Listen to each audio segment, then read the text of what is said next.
Thank you all.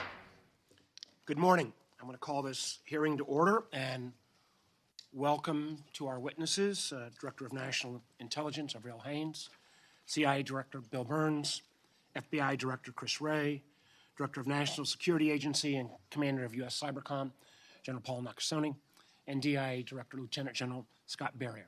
Thank you all for coming before the committee today to discuss the intelligence community's annual worldwide threat assessment. This is an opportunity for agencies to brief this oversight committee and, most importantly, the American public about the numerous threats and challenges facing our country. Our nation's intelligence professionals are America's eyes and ears. They provide crucial intelligence assessments and warnings to policymakers so that we might address not just immediate threats, but dangers on the horizon. I'd like to thank you and, importantly, the thousands of men and women of America's intelligence community whom you represent for their quiet, unsung, and often unacknowledged service. I think we all know, and we see this on a daily basis, we live in an increasingly challenging and complex world. While the ongoing war in Ukraine has shown that conventional military capabilities are still important, I think the very nature of national security is undergoing a profound transformation.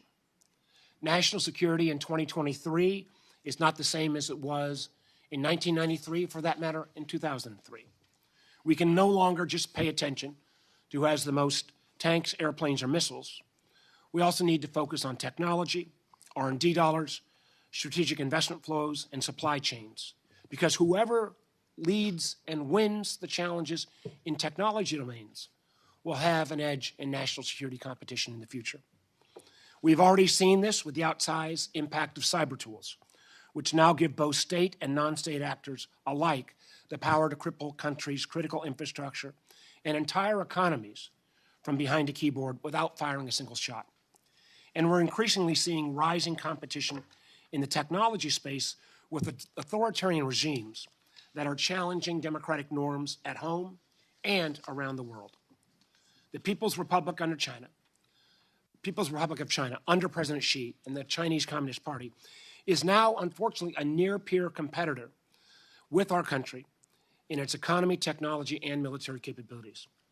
And I think it is more important than just political correctness to emphasize, at least in my mind, our beef is with Xi Jinping, the Communist Party, and their authoritarian tendencies. It is not with the Chinese people, it is not with the Chinese diaspora, it is not with Chinese Americans or Asian Americans, who oftentimes have been the strongest critics of the increasingly authoritarian regime of the Xi government, and are often victims themselves of CCP's repression.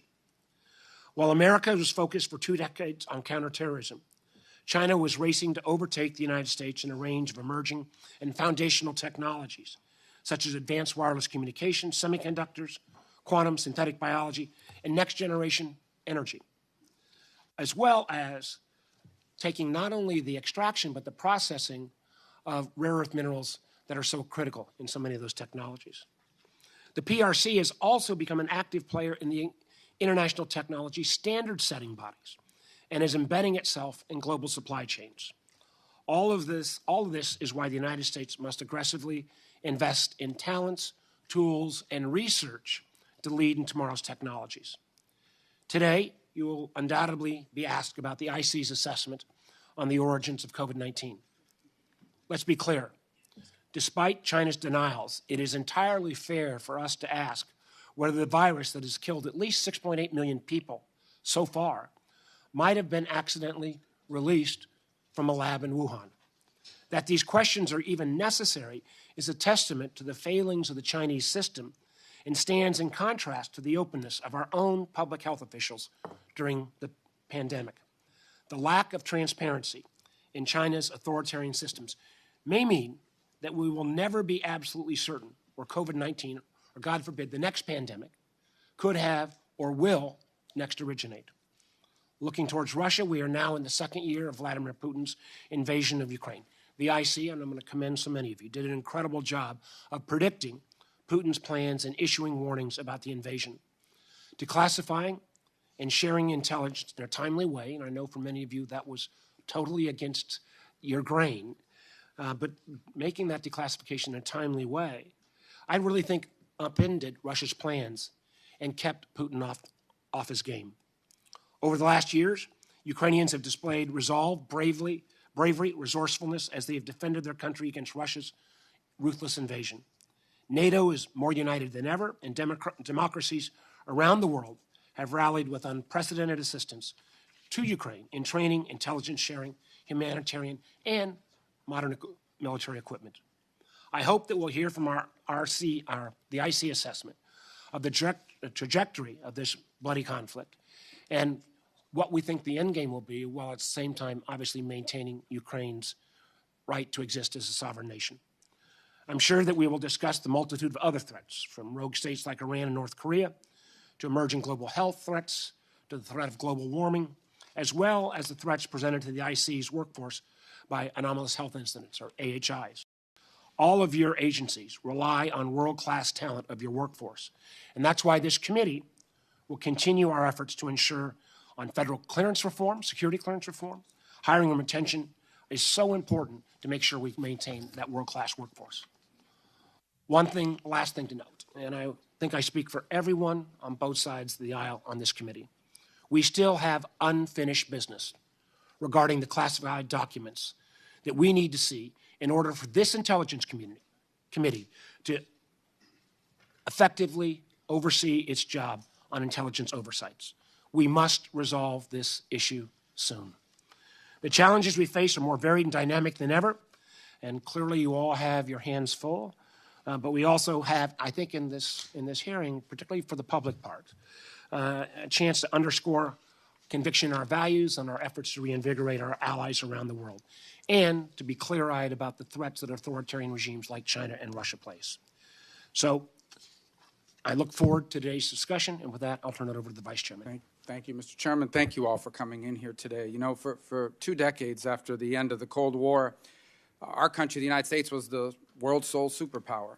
And that gave us the luxury to hope for a world in which Russia and China were coming into convergence with the values that, of the free world. And I think also gave us the luxury of entertaining this fantasy that somehow free trade and globalizing the economy would produce peace, prosperity, and prevent nation-state rivalry. And that brief period of time between the end of the Cold War and very recently was a historic anomaly. The truth is that if you look at 500 years of geopolitics, it's been defined by great power competition. And that's where we find ourselves once again. It's clear there's not going to be any convergence of values. It's clear that globalization led to the rise of China, but it also deindustrialized America, created long and vulnerable supply chains, it eroded our middle class, it left our society deeply divided along socioeconomic lines. And we now find ourselves in a new world. One divided between the free nations, led still by America, an authoritarian and tyrannical bloc led by Beijing, and then dozens and dozens of developing countries that are leveraging both sides against each other on issue after issue to cut the best deal for themselves. So today, what we gather here, as we do once a year, to discuss the worldwide threats facing our country. And those threats, there are no shortage of them. China, Russia, Iran, North Korea, global terrorism, narco-terrorists operating just right off and across our border, and even in the homeland. All these are very serious threats. But it is my view that the greatest threat facing America is not another country. It is whether or not we have the ability and the willingness to accurately assess and appropriately adapt our foreign and domestic policies in this time of historic, revolutionary, and disruptive technological, social, economic, and geopolitical changes. The answer to that question is not just going to determine the direction of our country. The answer to that question will define the 21st century. And on this matter, I believe that the intelligence community has a critical and vital role to play.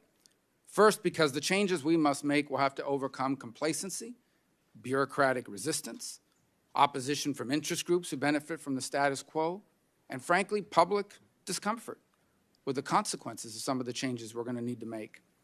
Complacency because we've relied on our power advantages and we've forgotten what it's like to live in a world where we have near-peer competitors.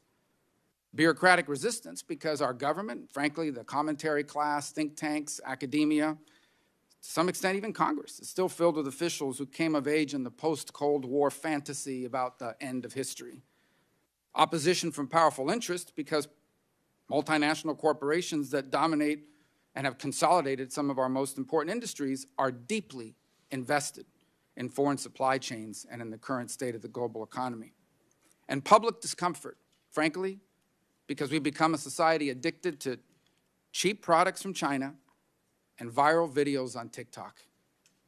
Overcoming all this will only be possible if we can motivate policymakers and convince our citizens of the need to act on at least 5 distinct areas of great power competition and potentially great power conflict.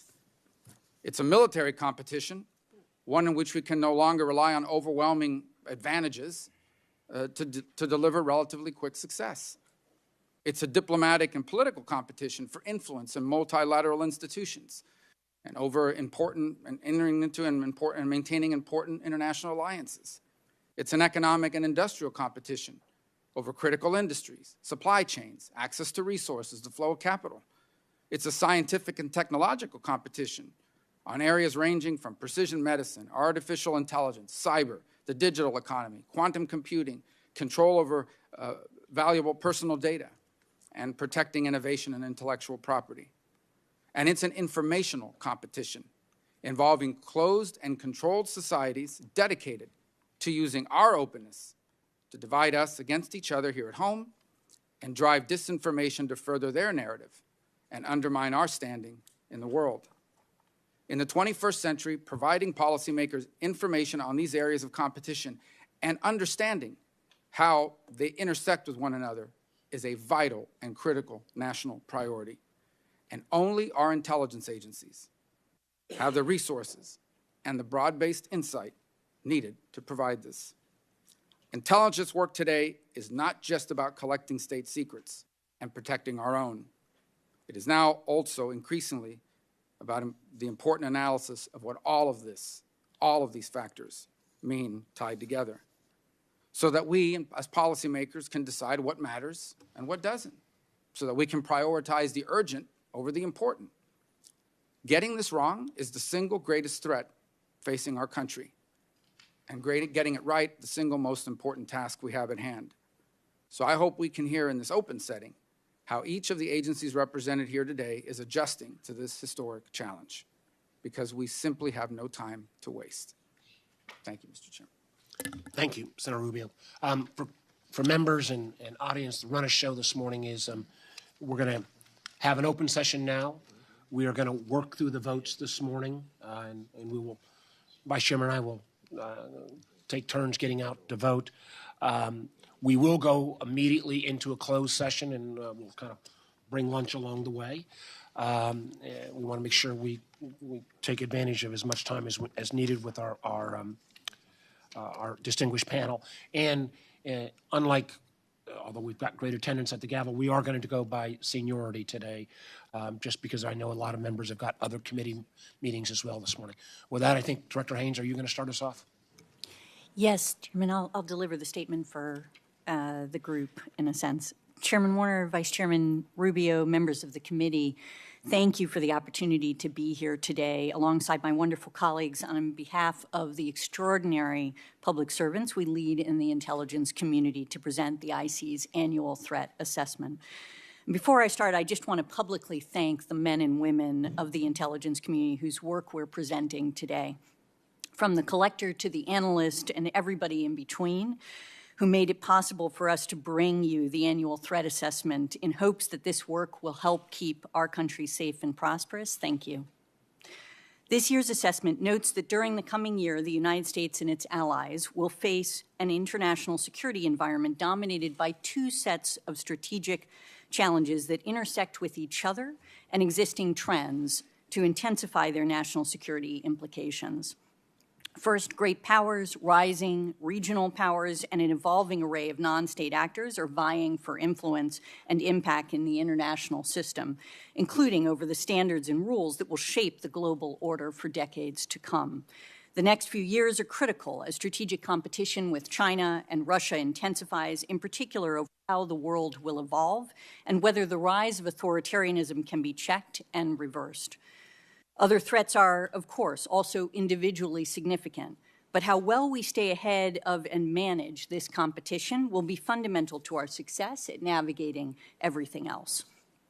Second, challenges that transcend borders, including climate change, human and health security, and economic needs made worse by energy and food security, as well as Russia's unprovoked and illegal invasion of Ukraine, are converging as the planet emerges from the COVID-19 pandemic, and all at the same time as great powers are challenging long-standing norms for transnational cooperation.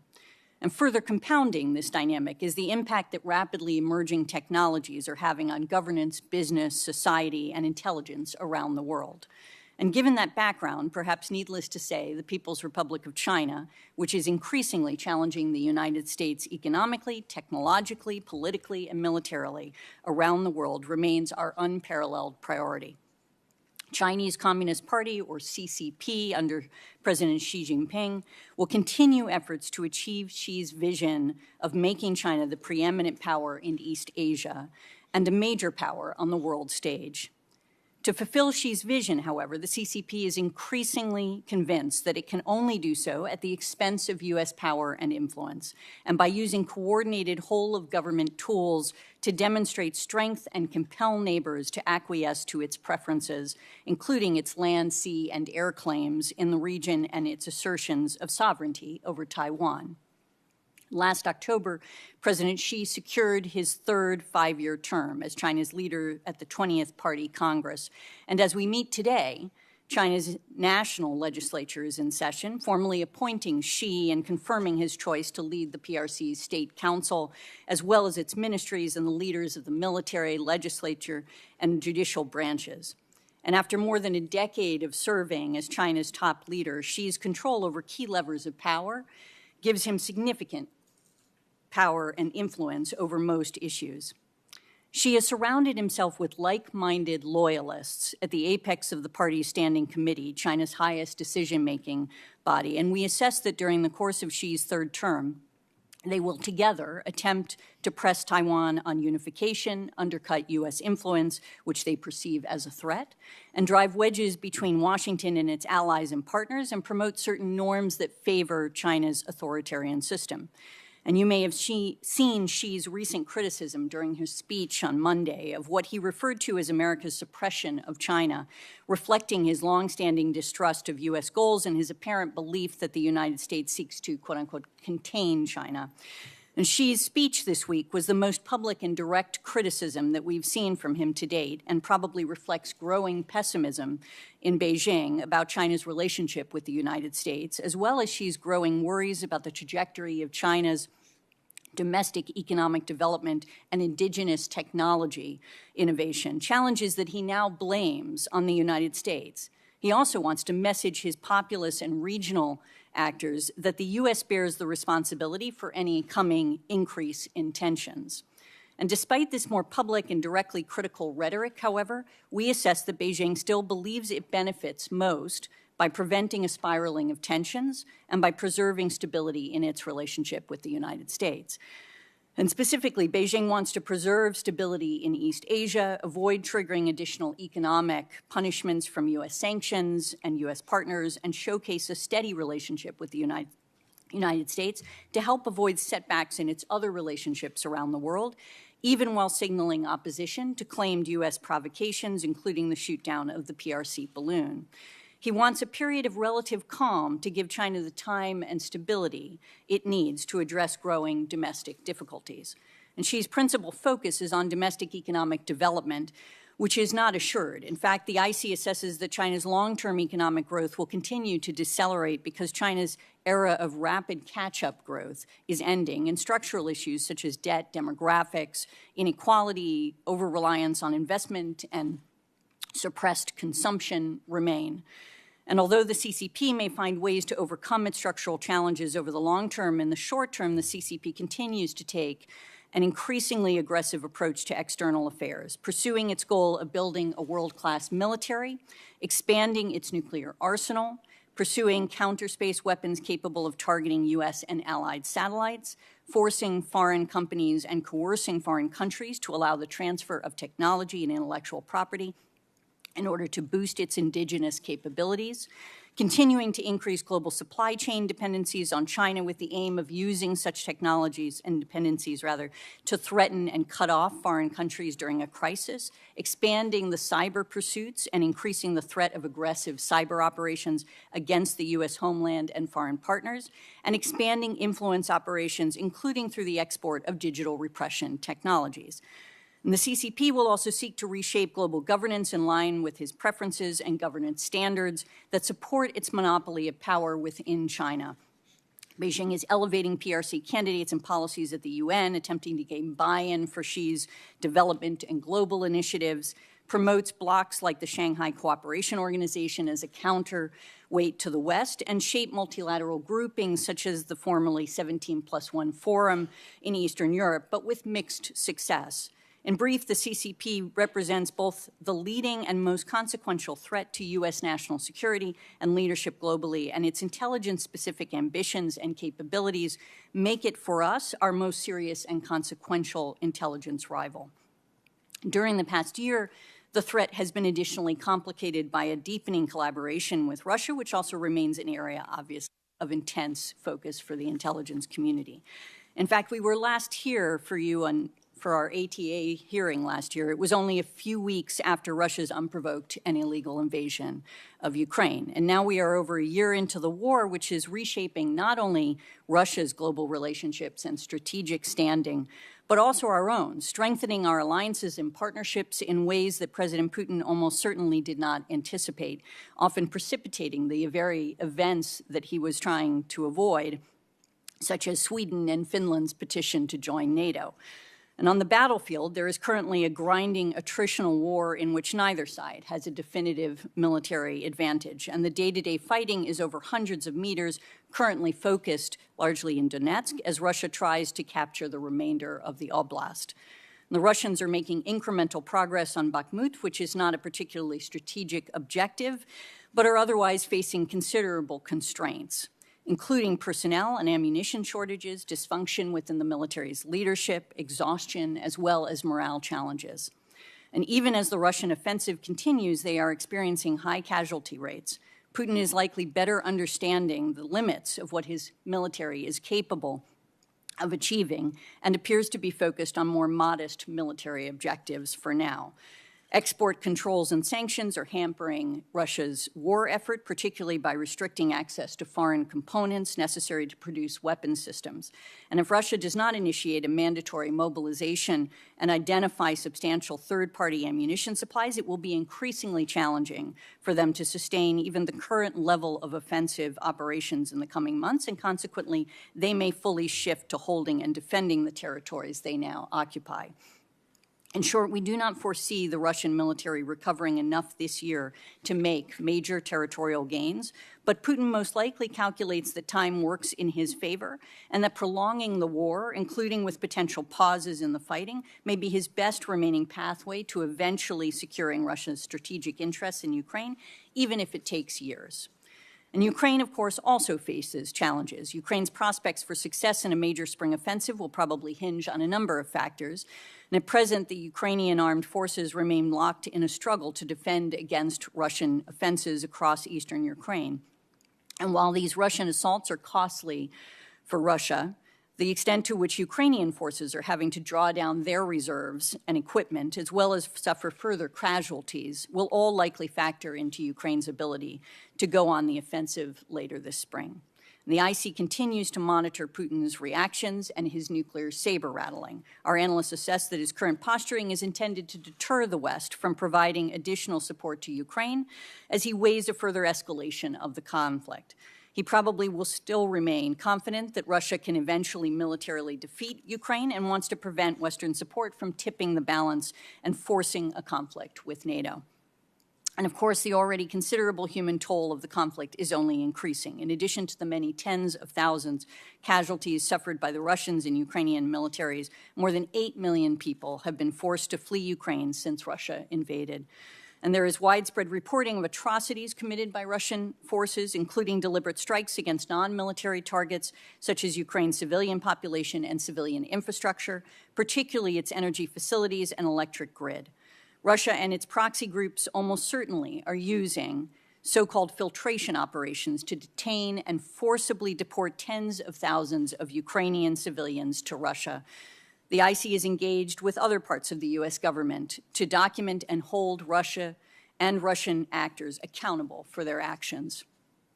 The reaction to the invasion from countries around the world has been resolute, hurting Russia's reputation and generating criticism at home. In Moscow has suffered losses that will require years of rebuilding and leave it less capable of posing a conventional military threat to Europe and operating assertively in Eurasia and on the global stage. And as a result, Russia will become even more reliant on asymmetric options, such as nuclear, cyber, space capabilities, and on China. And our assessment also covers Iran, which continues to pursue its long-standing ambitions for regional leadership, and is a threat to U.S. persons directly and via proxy attacks. Iran also remains a threat to Israel, both directly through its missile and UAV forces and indirectly through its support of Lebanese Hezbollah and other proxies. And most concerning, Iran has accelerated the expansion of its nuclear program, stating that it is no longer constrained by JCPOA limits and has undertaken research and development activities that would bring it closer to producing the fissile material necessary for completing a nuclear device following a decision to do so. North Korea similarly remains a proliferation concern as it continues its efforts to steadily expand and enhance its nuclear and conventional capabilities, targeting the United States and our allies, periodically using aggressive and potentially destabilizing actions to reshape the regional security environment in its favor and to reinforce its status as a de facto nuclear power.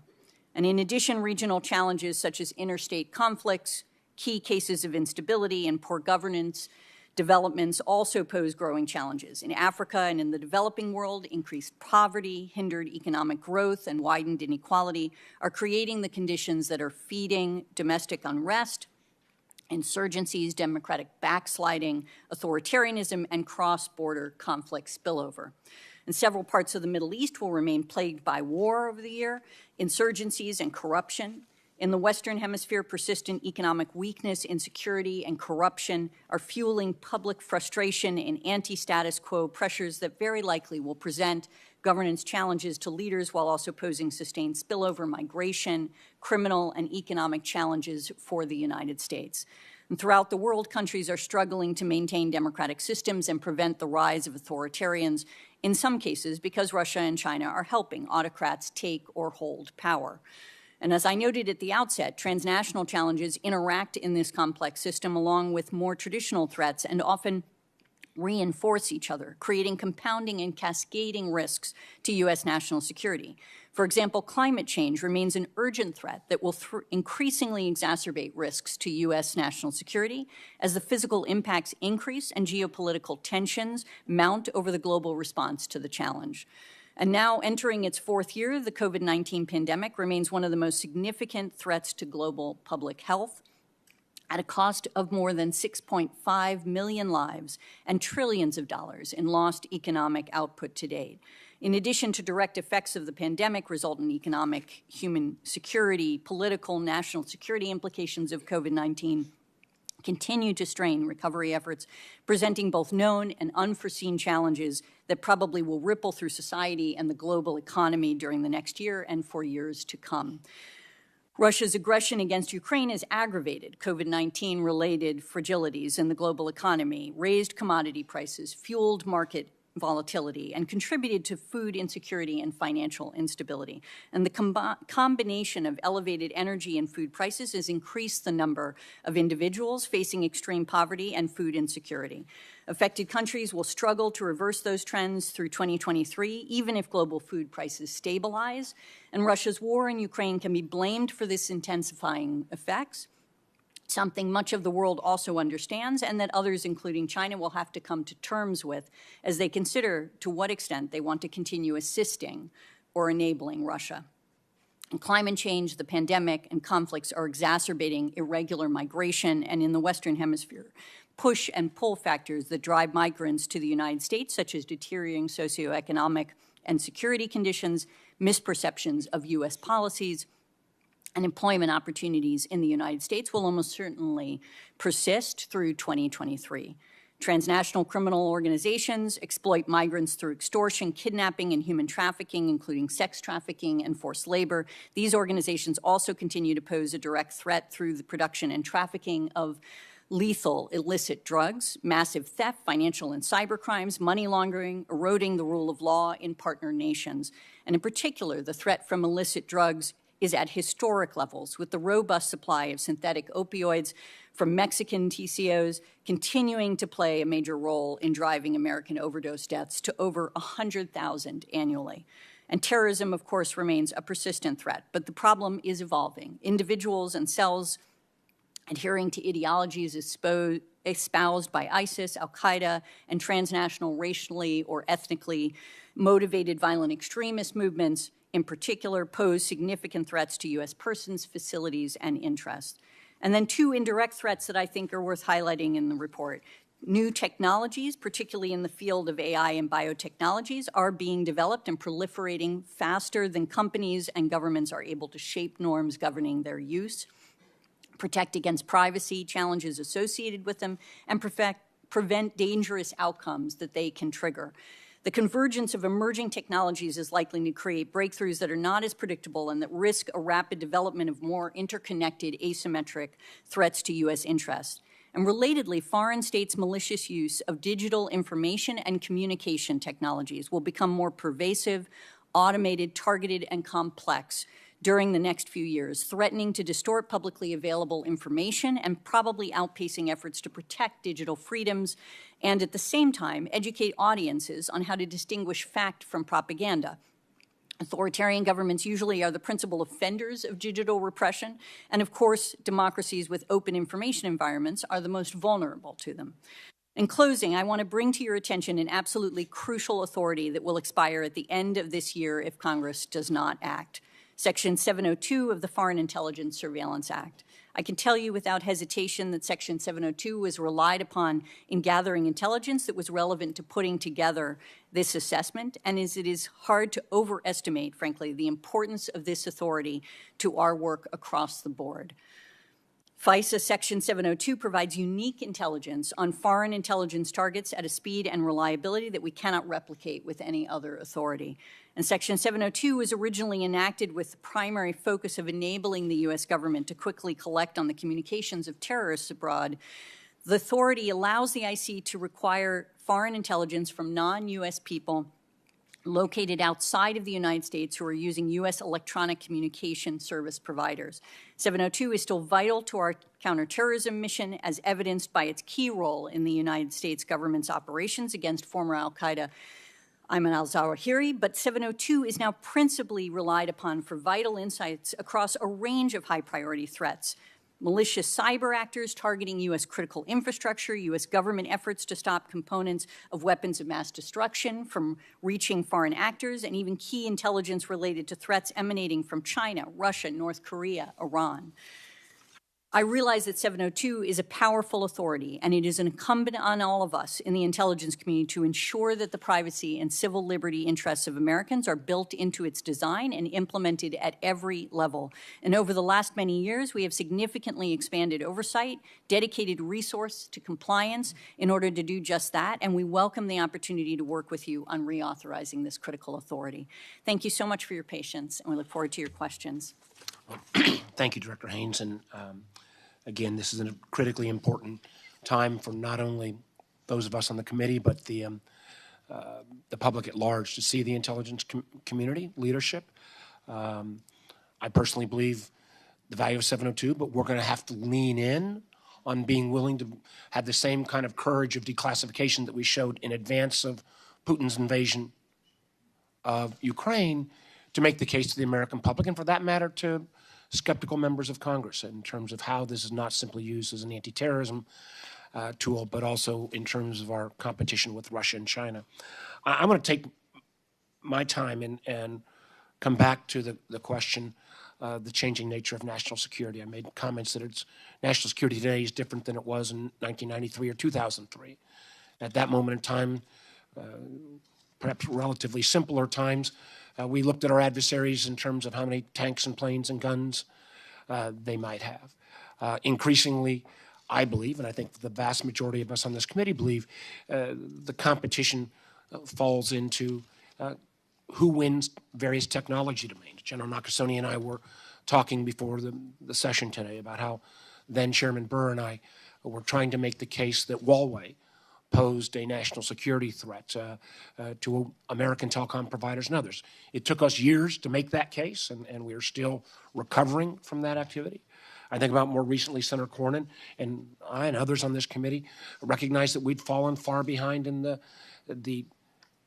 research, development, and fabrication, the making of semiconductor chips. And again, in a broad bipartisan way, Congress reacted to that. The vast majority of us on this committee think that increasing Chinese use of mobile apps like TikTok, and while we have different approaches, I know the Vice Chairman and I very much believe that the TikTok poses a national security threat, both in terms of data collection and in terms of a potentially enormous propaganda tool. What I would like to hear from all of you, and maybe we'll start with Director Wray, but is do you share at least my assessment that national security has to be redefined in 2023 to recognize that domination of technology domains that on the surface do not appear to have anything to do with national security, artificial intelligence, Director Haines mentioned biotechnology, quantum computing, who wins the challenge around advanced energy. These are national security issues as well, and we have to do a better job of both convincing the public and, quite honestly, some in the business community. We've made progress on the business community, but many are still, as Senator Rubio made mention, inexorably tied to a global supply chain that relies on cheap Chinese goods. How do we make that case? But do you start with accepting the premise that national security has to include who wins each of these technology domains? And I'll just go right down the line. Well, certainly, Mr. Chairman, I wholeheartedly agree that technology and economic security have become inextricably intertwined with national security, and the efforts this committee has made and that a lot of us in the intelligence community have made to engage the private sector, I think, are essential to that, and we just have to keep doubling down on that. You could just look at, for example, on the cyber side, our critical infrastructure is in 85% of it or something is in the hands of the private sector. And if you look at our innovation, if you look at our PII, our personally identifiable information, the percentage is even higher. And if you look at what the Chinese are trying to steal, that's where it is. So we need to be working more and more closely with the business community to try to build resilience. I think there have been a lot of progress that's been made, but we need to make more. General? Chairman, I certainly agree on the statement with regards to the changing nature of power, and I think that's where the National Security Agency has always found itself in being able to hardwire to look for what's the next technology we should be chasing, being able to leverage a workforce that is very, very heavily inculcated with science, technology, engineering, mathematics. But I think the big piece that at least I've learned over the past several years is the fact that it's all about partnerships. It's the partnerships that we have here in the IC. It's the partnerships with the public sector. It's the partnerships that we have to develop that will give us the competitive advantage as we look at this new changing character. Director Haines? Yeah, absolutely agree, obviously, with my colleagues. And I mean, I think one of the things that we have been learning in the intelligence community, exactly as General Nakasone indicated, is our work with the private sector in this space is particularly important. As you know, over my lifetime, I have seen increasingly the innovation of critical foundational technologies occurring in the context of the private sector, and our capacity to work with them to understand essentially what those innovations are and how we can help them protect themselves in this context is another aspect of this that has to be focused on and something we spend a lot of time on. Director? No, Mr. Chairman, I fully agree. I think the revolution in technology is not only the main arena for competition with the People's Republic of China, it's also the main determinant of our future as an intelligence service as well. As you know, we've undertaken a number of innovations over the last couple of years to strengthen our capacity on that revolution in technology. For the first time, appointing a chief technology officer, for the first time establishing a CIA-wide technology strategy, creating a new mission center focused largely on technology, and as my colleagues emphasized, building better partnerships, stronger partnerships with the private sector as well as with academia, creating a technology fellows program, because we have to be more flexible in our employment practices as well to attract people who are accomplished in the private sector and the tech sector who may be interested in a couple of years of public service as well. And we're deeply interested in trying to attract those kind of people as well. And then finally, I absolutely agree on the importance of partnerships, not just across the intelligence community, but with others in the executive branch. So as you know, we're working closely with the Department of Commerce and their CHIPS Implementation Act office as well to provide the kind of direct support that I think is essential to that effort as well. General. Chairman, I completely agree with the statement. You went back to 1993. I'll go back to 1984. When I came in the Army in 1984, we own the technology. The West owned the technology. We won the Cold War, and then I think we took our eye off that ball. So now it's about how do we apply this asymmetric advantage that we have in this partnership of folks sitting at this table right now who work so closely together to try and defend our nation. Like the other agencies, DIA has hired the right people at the right time to get into this, to try and understand it and make an impact for the Department of Defense. And I'm over time, but my only closing comment is that does mean we may need to redirect some of the resources. I mean, the idea of China's extraction of cobalt out of the DRC and how they're going to get it back to China becomes a national security issue. The question of China flooding the zone on standard-setting bodies to define the next technology rules for beyond 5G to kind of ORAN, Open Radio Access Networks, next generation wireless, is a national security concern. You know, who's leading the way on biotech innovation becomes a national security concern. And I think we need to make sure that we are both reporting on this and that we are engaging our private sector partners. I agree with Senator Rubio. Too many of our corporate world still believes that that these collaborations inside of China are benign, even though when they turn a blind eye to the literally unprecedented amounts of intellectual property theft, too often because they're making way too much money on investing in China tech. Some of that has changed, but this is an ongoing challenge. Senator Rubio. Thank you. I'll start with you, Director Wray. Let me ask you, as I know you're familiar with this, the most downloaded app in the world, one of the most downloaded apps in the world is a social media company, TikTok. Could the Chinese government, through its ownership of ByteDance, that owns ByteDance US, if they wanted to, and ByteDance US were willing to cooperate or forced to cooperate, could they use TikTok to control data on millions of users? Yes. Could they use it to control the software on millions of devices, given the opportunity to do so? Yes. Could they use it to drive narratives, like to divide Americans against each other? For example, let's say China wants to invade Taiwan, to make sure that Americans are seeing videos arguing why Taiwan belongs to China and why the U.S. should not intervene? Yes, and I would make the point on that last one in particular that we're not sure that we would see many of the outward signs of it happening if it was happening. And I think the most fundamental piece that cuts across every one of those risks and threats that you mentioned that I think Americans need to understand is that something that's very sacred in our country, the difference between the private sector and the public sector, that's a line that is non-existent in the way the CCP operates. Do you think it's valuable to look at how TikTok operates in China versus the U.S.? For example, in the U.S., kids are being encouraged to choke themselves out. We've had kids die in China. They're encouraged to focus on math and science and building the country. Is that an example of how two different versions of TikTok, one feeding our society poison and the other inculcating positive values, an example of how potentially or in reality TikTok could be used to damage our country? I think those are among many sort of telling indicators that we should be looking at in assessing the national security concerns this poses. So they can collect our data, manipulate information, poison the minds, and feed garbage into the minds of millions of people and so forth. Given the threat, I imagine this is the reason why TikTok is no longer allowed on federal devices pretty soon. No federal devices can have TikTok on it, correct? Well, certainly at the FBI, TikTok never has been, and nor will it be approved. And I think it's my understanding that that's about to be in place across the entire federal government. So given the weight of all this, does anyone in the panel disagree that TikTok is not a good thing for America?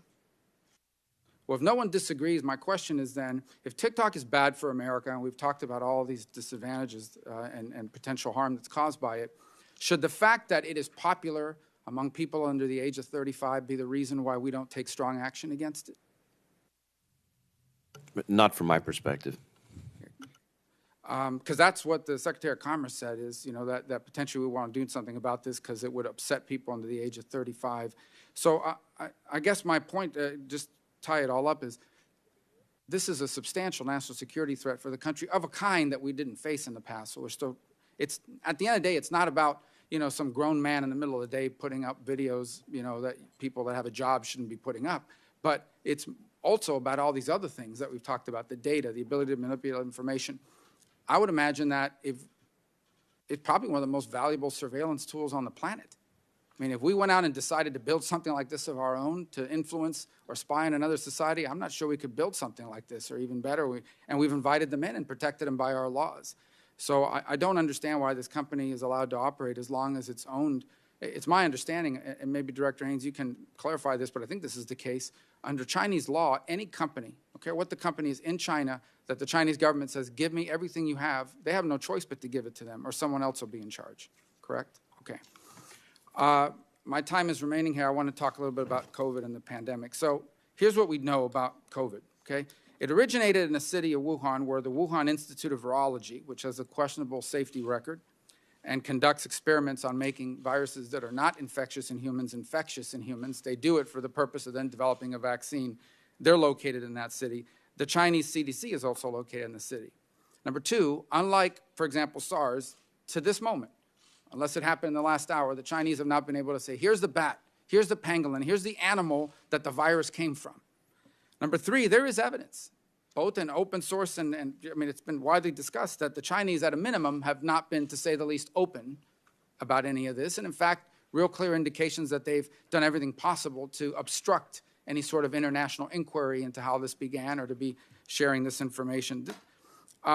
This is a lot of circumstantial evidence that adds together. And I believe that's why the FBI has concluded what on the origins of COVID, Director Wray? So, Mr. Vice Chairman, as the committee knows, the FBI has long assessed, going all the way back to the summer of 2021, that the origin of the pandemic was likely a lab incident in Wuhan. So, Director Haines, I know that there's a difference of opinion among the different agencies. I think Energy and FBI have that assessment. Are we unable to, what is preventing the other agencies from reaching the same assessment? Is it basically the lack of a smoking gun? Will we not be able to say that we believe that the lab origin is the likeliest outcome unless somehow we can provide a smoking gun proof that that's what happened? Thank you, sir. So you're right. There's a broad consensus in the intelligence community that the outbreak is not the result of a bioweapon or genetic engineering. What there isn't a consensus on is whether or not it's a lab leak, essentially as Director Wray indicated, or natural exposure to an infected animal. Those are the two operating sort of theories. And what would change, essentially elements' perspectives, be additional information, and we've been trying to collect additional information. And I think you're absolutely right that China has not fully cooperated, and we do think that's a key critical gap that would help us to understand what exactly happened. My time is up, Mr. Chairman. I would just point out that it is true that the lab leak, we don't have a smoking gun. Like we don't have some guy calling another guy saying, hey, we had a lab leak. We also don't have a smoking gun that it was a naturally occurring event, which is the easiest one for them to prove. Come out, have a press conference, show us the bat or the pangolin, whatever a pangolin is, and show us that this is the one and here's the virus that came from that animal. Because it would have not just been found in one animal, it would have been pretty widespread. That's the easiest thing for the Chinese to have done, and they haven't done it. I think that's a pretty strong reason to suspect that it's not naturally occurring, because they've done it with the other pandemics. Thank you. And I would just point out, before I go to Senator Wyden, when those of us raise the issue around TikTok, it is not simply an American concern. Canada, the EU, India have also taken action on this application because of its national security concerns. Senator Wyden. Thank you very much, Mr. Chairman, and thank you all for your service. Begin with you, Director Burns. Last year, you committed to me that the CIA would require written justifications that could be audited whenever CIA conducts searches of its databases for information on Americans. Has the agency done that? Yes, sir, we have, and thank you very much for your attention on this issue. In keeping with the commitment that I made to you last year, the CIA has made substantial and rapid progress developing and implementing across all of the CIA a capability to support written auditable justifications for searches, as you said, designed to retrieve U.S. person information. We've kept your staff regularly updated on this. We're ahead of the schedule that I set out for you in that letter last September. We've already begun implementing the tool we've developed in the database that the Privacy and Civil Liberties Oversight Board has been focused on, and now we're moving forward with that across the remaining databases. Thank you for doing this. Let me turn to commercial information. Director Wray, does the FBI purchase U.S. phone geolocation information? So to my knowledge, we do not currently purchase commercial database information that includes location data derived from internet advertising. I understand that we previously, as in the past, purchased some such information for a specific national security pilot project, but that's not been active for some time. I could provide more information about that in closed session if you would like. But when we use so-called ad tech location data, it is through a court-authorized process. And you do not plan to change your current practice of not buying this geolocation information? We have no plans to change that at the current time. I think it's important, a very important privacy issue, that not take place. We'll discuss it more at the closed session. Director Haines, you convened an outside panel to study and make recommendations related to the government's purchase of data, including sensitive data on Americans. There has been a lengthy report that has been done here. Will you agree to release this report to the public? Thank you, Senator. I'll absolutely, we'll have our folks review it for that purpose. Is there any reason why it shouldn't be made available to the public? No, I think it absolutely should, as long as there's not classified information in it, we'll provide it. One additional question for you, if I might, Director Haines. As you know, last May, Senator Moran and I urged the President to prioritize the rewriting of the executive order that governs classification and declassification. It hadn't been updated in ages. In August, you wrote back on behalf of the President saying that the process was underway. My concern is that we're not seeing the urgency that is necessary, because we all know what the challenge is, and that's foot dragging by some people who mean well, but they're just not on the program of reform. Will you push the National Security Council to get this done? Because my sense is this just isn't going to happen unless you can successfully push the National Security Council to break up the status quo. Because the classification system is now at the point where, as you correctly said, and to your credit, it's not serving national security, and I think it's so broken, we're not getting classified what we need to get classified, and we surely are classifying stuff that shouldn't be classified. So we got to break up, business as usual here. And it's only going to happen, to me, in my view, if you can push the National Security Council. Can you commit to doing that? Thank you, Senator. First of all, for your and for Senator Moran's attention on this issue, I think it is incredibly important and something that over many years, I think for all of us, we've seen the frustration of actually trying to make this better. I know the President is committed to this issue. I absolutely will ensure that he and the National Security Council know of your concerns and relay them as such. I want to also ask you, Madam Director, about security clearances in past marijuana use. At the end of 2021, you issued guidance that past marijuana use was not by itself a disqualification for security clearance. I think it'd be very good if you could tell the American people why it's important that this past use not be a disqualification to serve your country. This is a national security issue, and we desperately need people. We've got new members in this committee. We've been talking about languages that they're going to be focused on as we try to recruit and the like. Tell the American people why past marijuana use is not a disqualifying for the national security post. Thank you, Senator. I think we recognize, frankly, that many states have legalized or decriminalized marijuana use, and wanted to be sure that we're not disqualifying people solely for that purpose in that context. We obviously, believe that we want to have the talent that exists in America, and when somebody is using it experimentally in a legal state, that's something that shouldn't on its own essentially disqualify. We continue to approach this from a whole of person perspective, and we expect if anybody takes the job to comply with our policies and our laws in a trusted position. My time is up. I only want to say that I know we've got some big privacy issues ahead of us, and I want to thank all of you for keeping your door open to discuss them with me. Thank you, Mr. Chairman. Thank you, Senator Wyden. Senator Collins. Thank you, Mr. Chairman. Director Haines, I want to follow up on the Vice Chairman's questions to you and the panel about the origins of COVID. We know that 6.5 million people have died, that trillions of dollars have been lost in economic activity. We also know that had we known early the origin of COVID, we might have been able to change the trajectory and been better prepared for future pandemics. So this matters.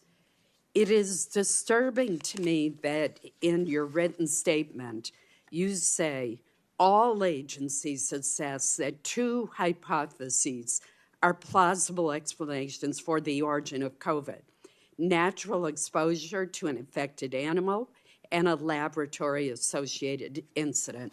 That's one of those statements that's technically true, but misleading. We've heard the FBI director today say that the most likely explanation is a laboratory incident.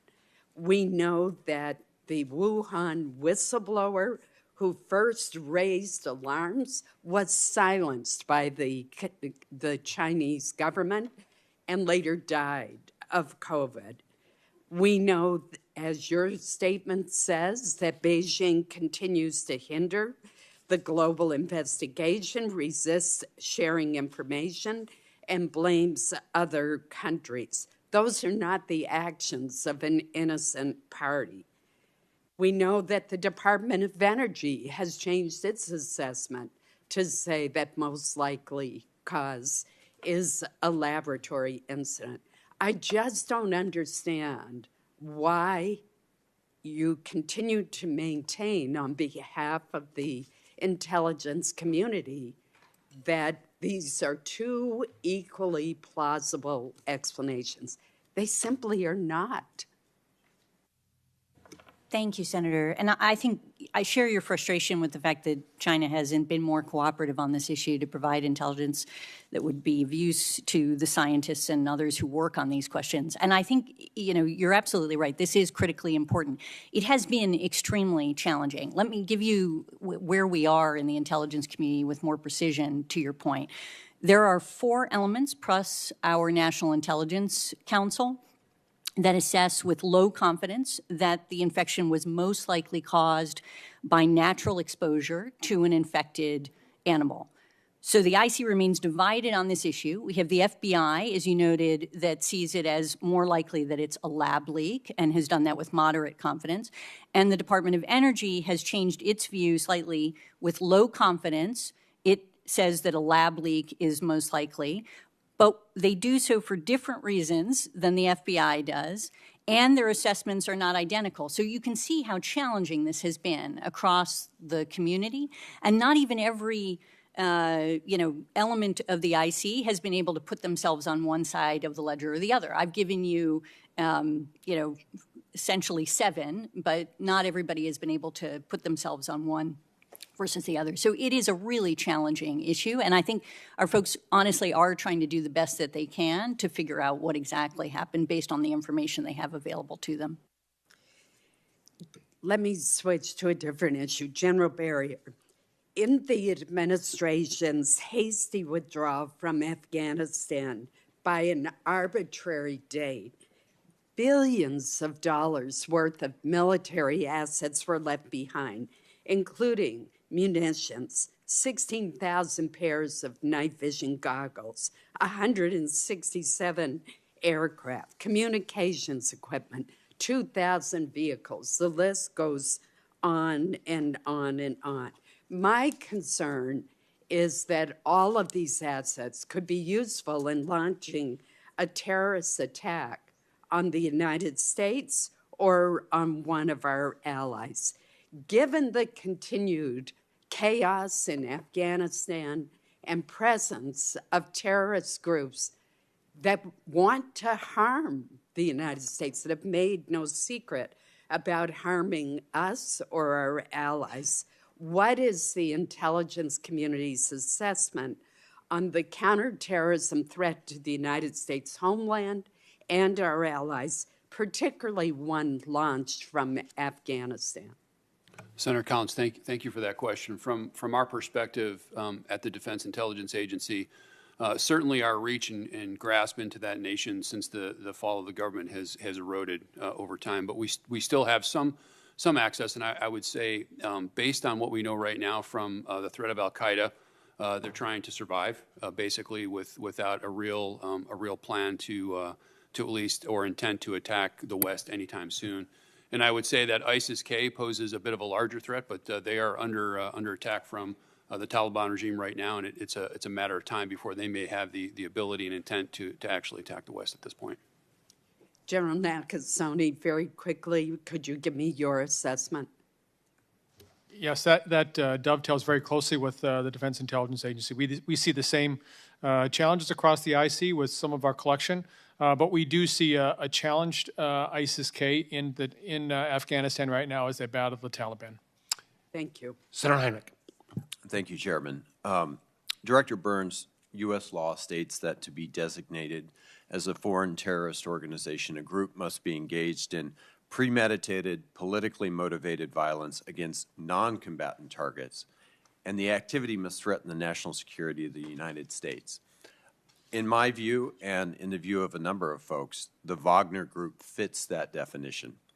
Wagner now openly operates as private military for Vladimir Putin, conducting terrorist operations in Ukraine and in countries across Africa.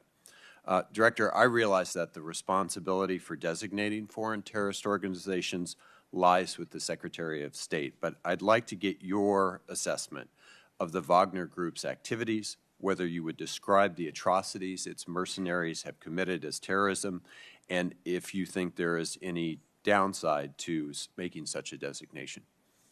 Well, thanks, Senator. And, you know, as you rightly pointed out, I'll steer away from the policy question there, but certainly our assessment is that the Wagner Group is a vicious, aggressive organization which has posed a threat not just to the people of Ukraine, and we see that every day, especially in the intense fighting that's going around the city of Bakhmut right now, largely conducted on the Russian side by the Wagner Group, which is suffering incredible casualties. But I've also seen it, as we were discussing earlier, in my own travels in West Africa and the Sahel, where I think the deeply destabilizing impact of Wagner can be seen in a lot of very fragile societies right now. We work as an agency along with our partners to help many of those governments and many of our security service partners to resist that. We work with the French and with other countries, other allies in that effort as well. But we take very seriously the threat posed by Wagner and do everything we can to counter it and disrupt it. Great. Thank you, Director. Director Haines, as you know, earlier I shared with you a report by the Converging Risks Lab called The Security Threat That Binds Us, which outlined, among other things, the need to elevate ecological security in U.S. national security policy making. And one example they really go into a great deal of detail about is China's aggressive fishing activities and how those have contributed to overfishing more than any other nation. This has led to increasingly hostile fishing disputes between China and its neighbors, as well as along the coasts of Africa and Latin America, threatening economic, food security, and sovereignty. In the view of the report's authors, the IC needs greater capacity to analyze the negative effects of illegal fishing activities, as well as a whole host of other causes of ecological disruption. And it needs to elevate the relative importance of ecological security issues within the IC prioritization framework. Have you had a chance to look at that, and can you commit to work with me to try to implement some of the recommendations included in that report? Yeah, absolutely, Senator. No, I did see the report, and I thought it was actually excellent. We've given it to our National Intelligence Manager for Climate and Global Issues, who is focused on these issues. I think one of the things that it does say, very much in line with what you just indicated, is it's not just about collecting more analysts, it's about prioritizing it, it's about ensuring we have access to the outside folks. And I think that is something that we are trying to do. In other words, get expertise both from the federal science community and work with them, but also with academic communities and also with partners who have access to academic and other resources on these issues. And I absolutely commit to working with you further on this question. And I share your concern about unregulated, unlawful fishing that the Chinese have been doing in a variety of areas where we've seen them strip resources from, a variety of countries. Thank you, Director. General Nakasone, I want to ask you one last quick question before my time is out, and it involves supply chains, which we are hearing a lot more about now for appropriate reasons. The 2021 National Intelligence Estimate on Climate Change states that China is the world's leading supplier of advanced grid components for ultra-high voltage systems, things like transformers, circuit breakers, inverters, which we assess creates cyber vulnerability risks.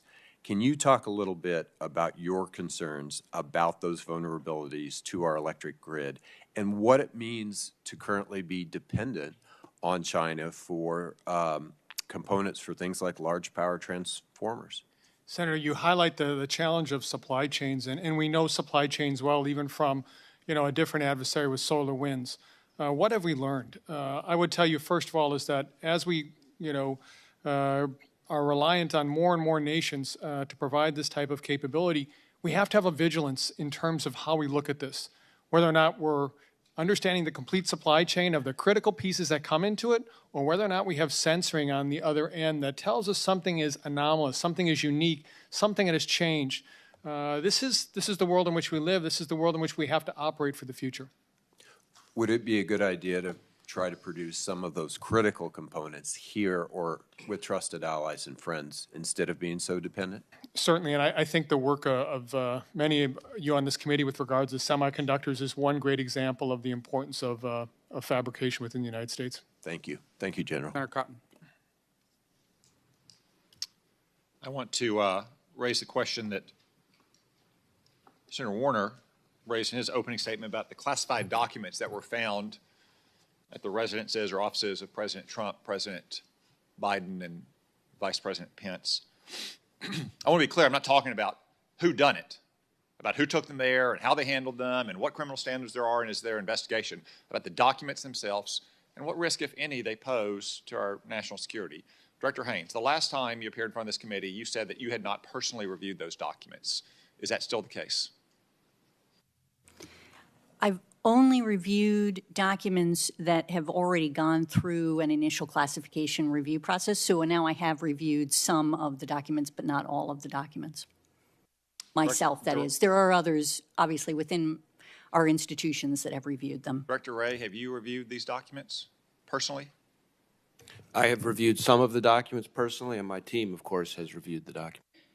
Why have you not, to both of you, why have you not reviewed all of these documents?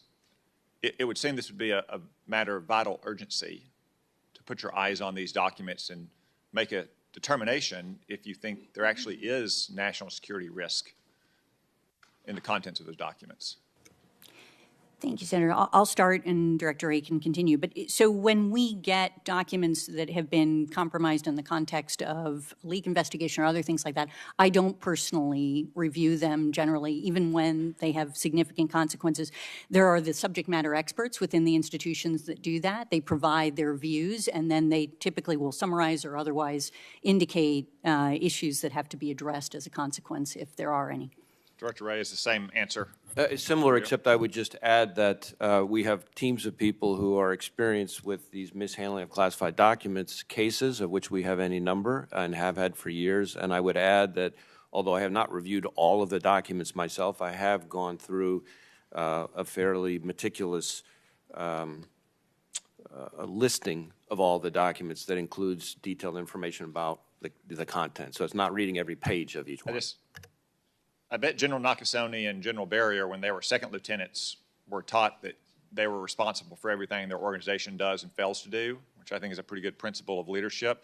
I just think on something of such prominence and perhaps such significance that you both should review them. More importantly, this committee should review them. And as you heard Senator Warner say, we're all very frustrated that we haven't even had these documents characterized to us. And we've patiently allowed Senator Warner and Senator Rubio to try to resolve this matter, but I would say our patience is starting to run out. And at least some of us are prepared to start putting our foot down if we don't get better answers and the stonewall doesn't stop. Director Haines, I want to turn to a concern I've raised with you and Director Byrne and others, and that's my worries about growing politicization and the analysis coming out of our intelligence agency. This is an annual threat assessment. There is an annual threat assessment, so let's look at it. On page 33, you write, transnational, racially or ethnically motivated violent extremists continue to pose the most lethal threat to U.S. persons and interests. Are you serious? You seriously think that racially and ethnically motivated violent extremists are the most lethal threat that Americans face? So, yes, sir. In terms of the number of people killed or wounded as a consequence. How many people were killed by racially and ethnically motivated violent extremists in the United States last year? I don't have the exact number for you right here, but I will get it for you. How many people were killed by fentanyl in the United States last year? As you know, it's over 100,000 for fentanyl. But so isn't that a more lethal threat? Absolutely, but it's not being compared against fentanyl in that statement. It's in the context of terrorist threat. Okay, so on page 38, you write about governance challenges in Europe. You talk about populist parties taking advantage of inflation and high energy prices.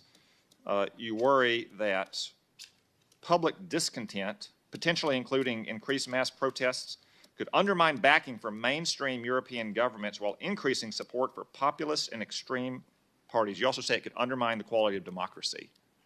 Well, how is this foreign intelligence? And who are these populist parties in Europe that we're so concerned about? So we can get you further information about this, but I'll just say as a general matter, Senator, we do cover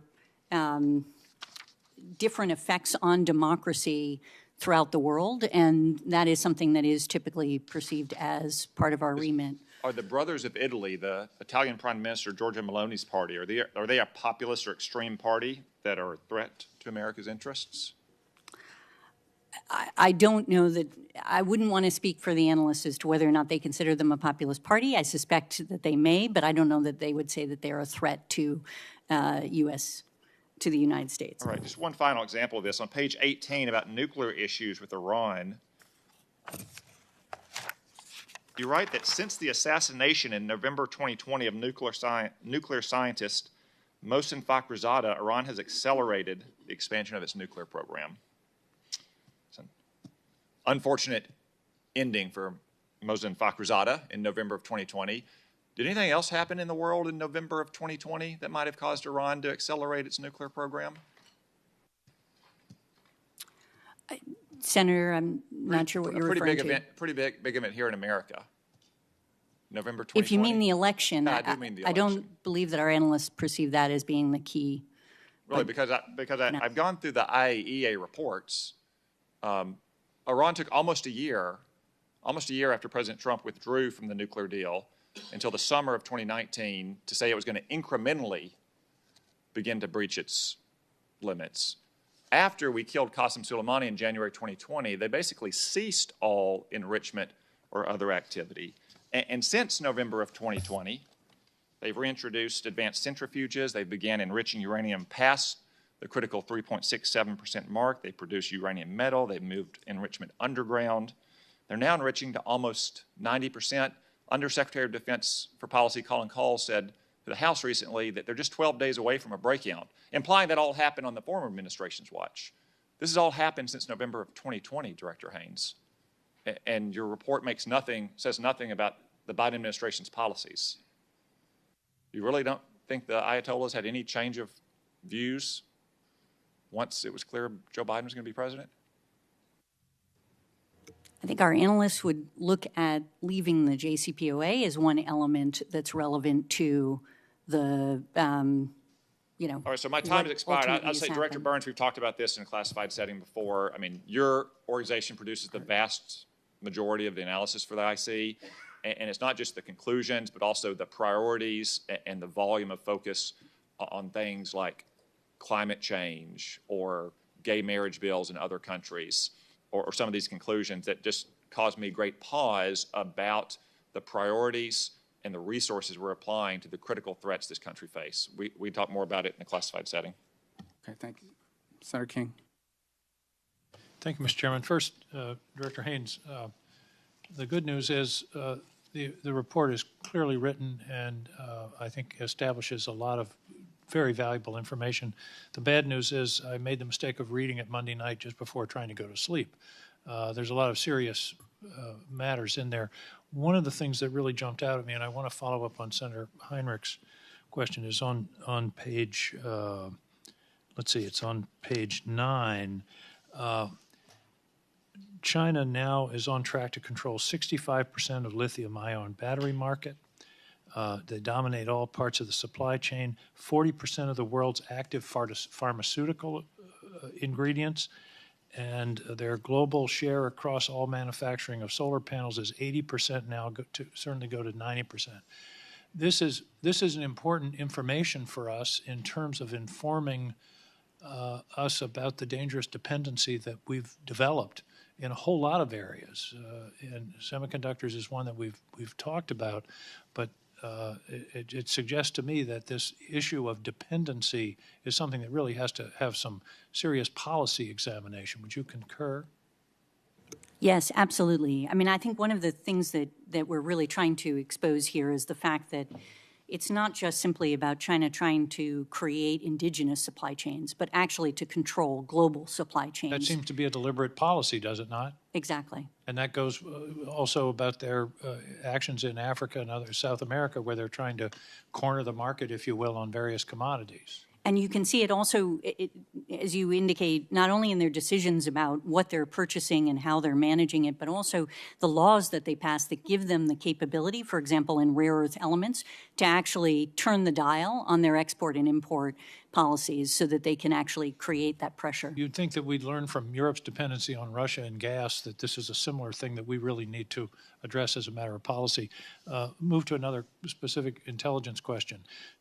What's the current analysis on the relationship between China and Russia?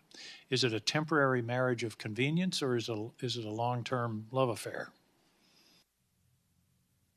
It is continuing to deepen. So I think maybe the latter, although I hesitate to characterize it as a love affair. But so there are some limitations that we would see on where they would go in that partnership. We don't see them becoming kind of allies the way we are with allies in NATO, but nevertheless, we do see increasing across every sector. Well, the sector that we're most concerned about right now is aid to Russia in the Ukraine conflict. What do we see there? Is China about to act? Are they issuing any supplies now? That's the highest risk, it seems to me, in terms of the development of this relationship, right? The immediate risk. Yeah, we do see them providing assistance to Russia in the context of the conflict.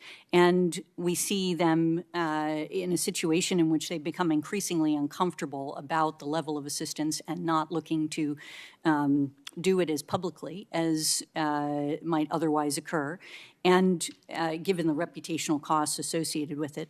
But I think that is a very real concern, and the degree of how close they get and how much assistance they're providing is something we watch very carefully, and we'd be happy to talk to you about that in closed session. One point I thought you could have used more emphasis. There's a whole section on climate change, which is, interestingly, it's China, Russia, Iran, North Korea, climate change in terms of risks. And you identify the risk of famine and food insecurity across the developing world. You mentioned migration 2 or 3 times, but that, it seems to me, is one of the most serious destabilization risks. The Syrian refugees upset European politics, 6 million. We're talking 100+ million. I hope that the intelligence community can provide some more detailed analysis of the migration risk, which I see as one of the real challenges of the next 10 or 15 years as it becomes uninhabitable in areas of North Africa and the Middle East. Could you comment on that? Could not agree with you more, sir, and we will look to try to produce something, and perhaps we can do something publicly along those lines.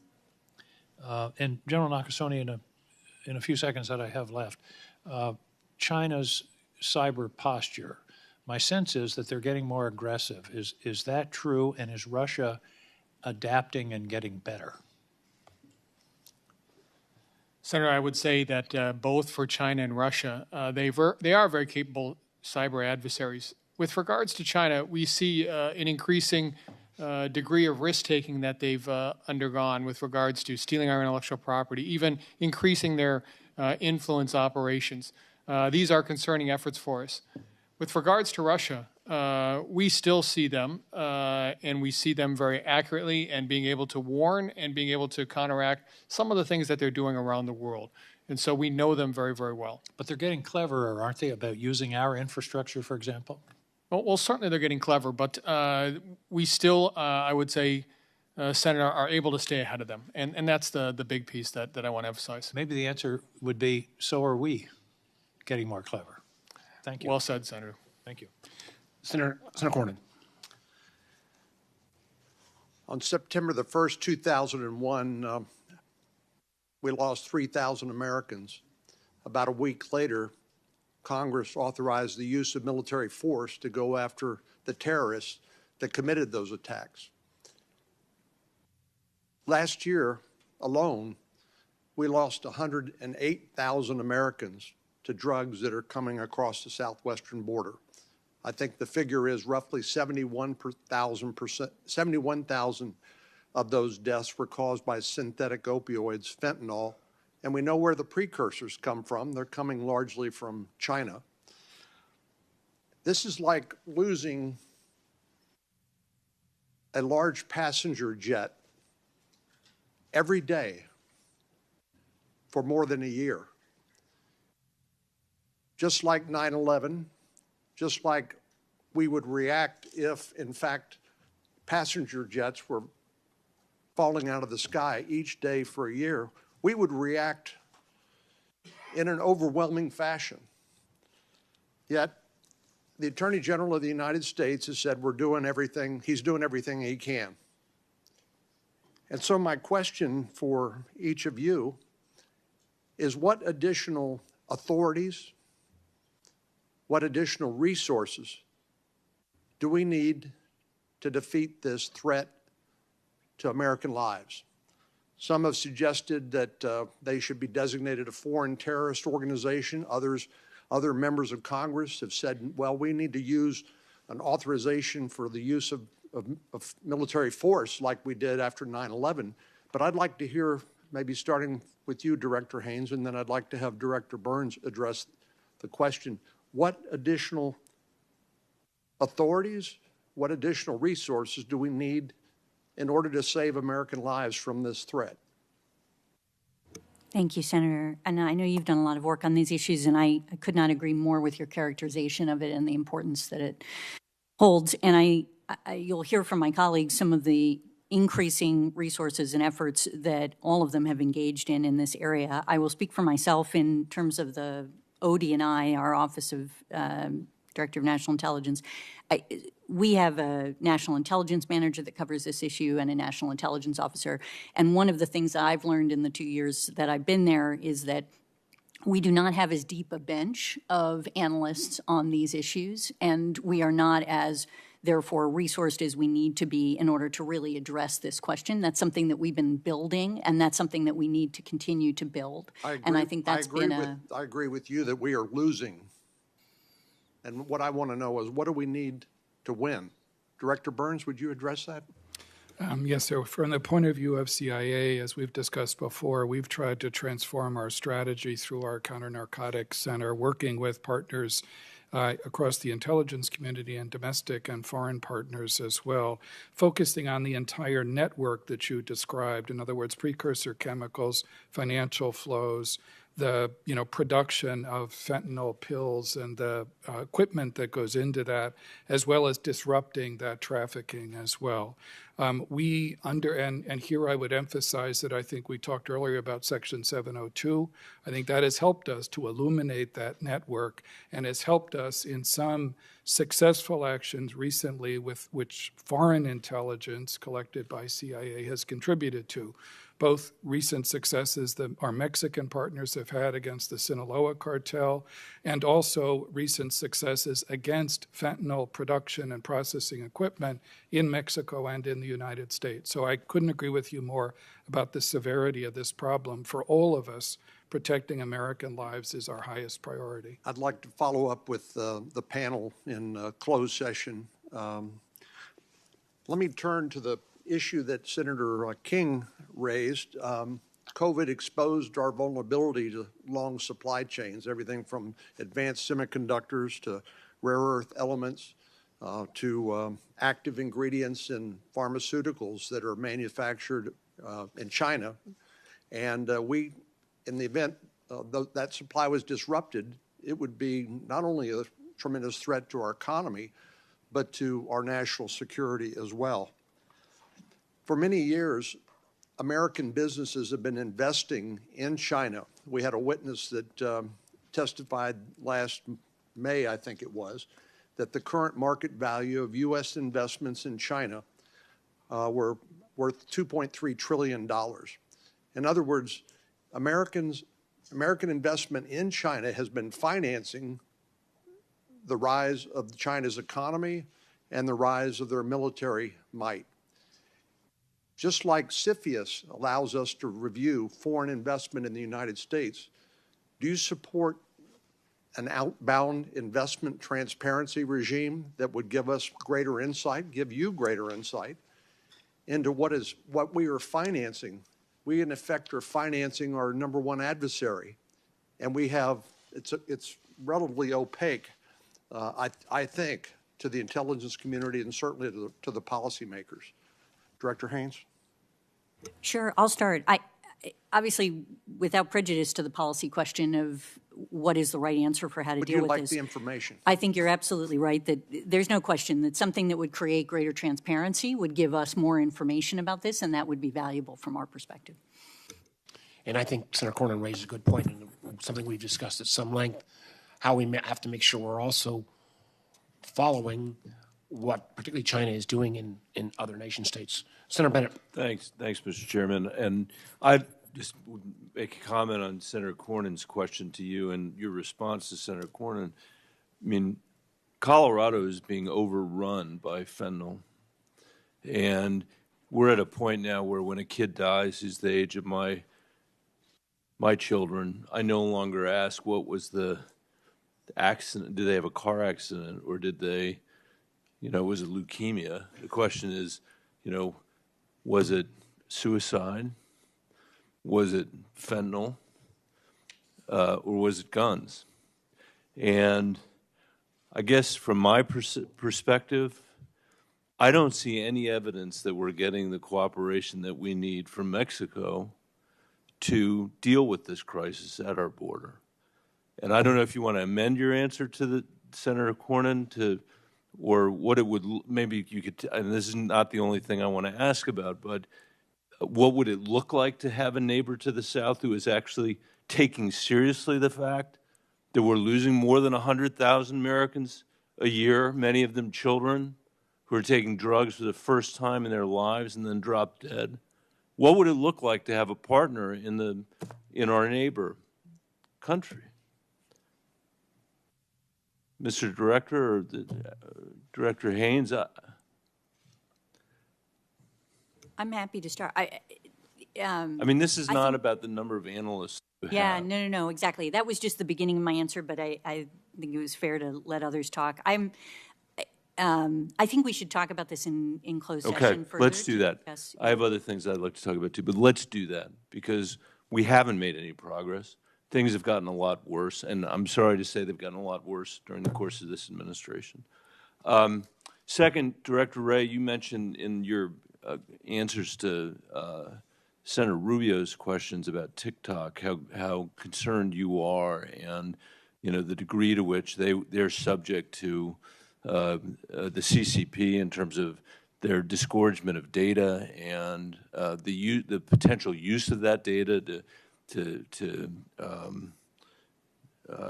run operations against the American people. I wonder if you could use this open public opportunity to describe to the American people what the danger to them is of this platform that is run out of Beijing.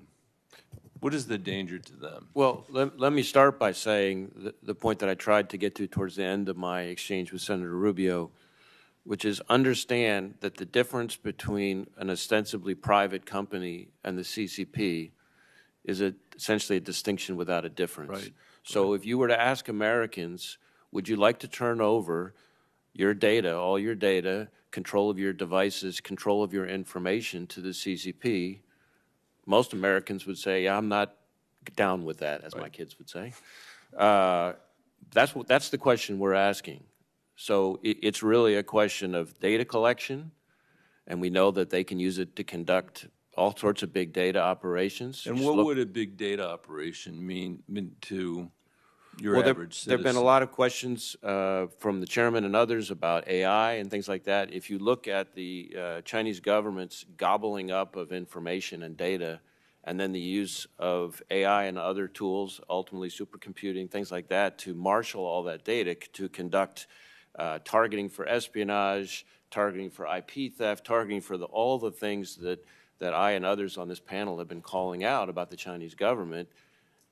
Data is the coin of the realm. Those who have the best information have the power, and that's what that enables them to do. You just have to look at the Equifax hack, where they essentially stole the PII of half the population of the United States, and that's one Chinese government operation. So it's the control of the data to conduct all sorts of big data operations. It's the control of the recommendation algorithm, which allows them to conduct influence operations. It's the control of the software, which allows them to then have access to millions of devices. So you put all those three things together, and again, come back to the starting point, which is this is a tool that is ultimately within the control of the Chinese government, and to me, it screams out with national security concerns. My kids are about the same age as your kids, and what I would say is people ought to find a different platform. The American people don't need to spend 3 weeks out of the year on a platform that's run out of Beijing for Beijing's purposes, and we can do a better job than that. I also while I have 1 second left, would say that I don't think the American people have had the kind of negotiation you were just talking about, even with our own big data platforms in the United States, our big social media platforms. We have not had a negotiation about our privacy rights. We've not had a negotiation about whether your kids or my kids should have the benefit of the economics of their identities, or whether Mark Zuckerberg should have the benefit of the economics of their identities. And I think, Mr. Chairman, that's something that this committee, it's not exactly what we're working on, but I think it's a related topic that is important for us to think about. I agree with you. Senator Moran. Chairman, thank you. Maybe to follow along with what the conversation was between Director Wray and Senator from Colorado. For most of my time in the Senate, I've been working to try to get data privacy legislation through the Congress. We have failed. We get this close. We get very close, and then issues of private right of action become a barrier between Republicans and Democrats. I just would make the public offer to any Democrat and any Republican that wants to work to get us to the point that we've been unable to be at. I am still ready, able, and willing to try to accomplish that. And I was going to ask Director, maybe the FBI director has answered this question, but I was going to ask the CIA director, what does all this failure to have data privacy mean in the intelligence world? So when they collect, and I think Director Wray was talking about this, but what does it mean to American citizens and to our national security? Well, Senator, in terms of our national security, it obviously enables our adversaries' efforts at espionage as well. It enables them to steal intellectual property. It enables them to get access to sensitive technologies. It enables them to, spy on our citizens as well. So, it offers enormous opportunities, I think, for our adversaries. General Berrier, anything to add to that from a No, I concur with the Director of CIA. Thank you. And General Berrier, what level of urgency would you attach to the issues of shrinking U.S. leadership in key technology areas? It's one of the reasons I voted for the CHIPS Act. What would you identify as the challenges we face, and what can we accomplish in protecting our country if we will invest in greater levels of technical abilities? The ability to secure this technology keeps our adversaries from actually obtaining the kinds of kit that they need to develop their most advanced weapon systems. So our ability to protect those chipsets, the ability to produce them in the United States of America is very, very important to keep those out of the hands of our adversaries. I have additional questions on this line, but I think in the public setting, this is something I want Americans to know. I think it's our natural instinct to believe we are the best at everything. And we can be, and in many instances we are, but it's a different world than the one I grew up in which we absolutely were. Tell me, again, maybe anyone can answer this question, but the differences in advancements that China is making in advanced manufacturing and automation, and maybe to you, General, the military consequences if we fail to advance our emerging technology capabilities. Senator, I would say that the Chinese are advancing very, very rapidly in every warfighting domain that exists, whether that's space, cyber, air and air defense, ground combat, command and control, cyber. They are making very, very rapid advances, and the Defense Intelligence Agency is taking note of that and watching it very carefully. We talked a bit about our neighbor to the south, a little bit further south in Latin America. Many countries in Latin America have elected leftist governments. What are the extent of the inroads that our adversaries have made in those countries which have been traditionally friendly to the United States? What's the difference in today's world in Latin America? I think there's a broad trend that some of our adversaries take advantage of. I mean, we see this when we were talking about technology, whether it's, completing deals involving Huawei or ZTE or 5G, which, as we've all been discussing, enable access to data. It's something we remind, countries with whom we deal in Latin America all the time of the risks of doing that, especially with regard to the People's Republic of China, their economic relationships that can add to corruption in those countries, that can make them kind of one-dimensional economies, more and more dependent on the export of commodities to China, incur debts which will complicate their own economic growth sustainably over time as well. And certainly adversarial intelligence services try to erode our influence, in a lot of those countries as well. So it's a real challenge as well. In some places like Colombia, where we've had longstanding relationships in fighting narcotics and in, supporting the progress of those countries economically and politically, I think we're still able to sustain, a lot of the cooperation we've built up over the last 20 years or so. So we just have to work hard at it, relationship by relationship. Director Burns, I was hoping you would answer that in 19 seconds shorter so I could ask Director Haines a question, but you failed and so I failed. Thank you. Well, I would say, Senator Moran, new member of the committee, but I think you focusing on this technology competition is spot on and appreciate it. Senator Gillibrand.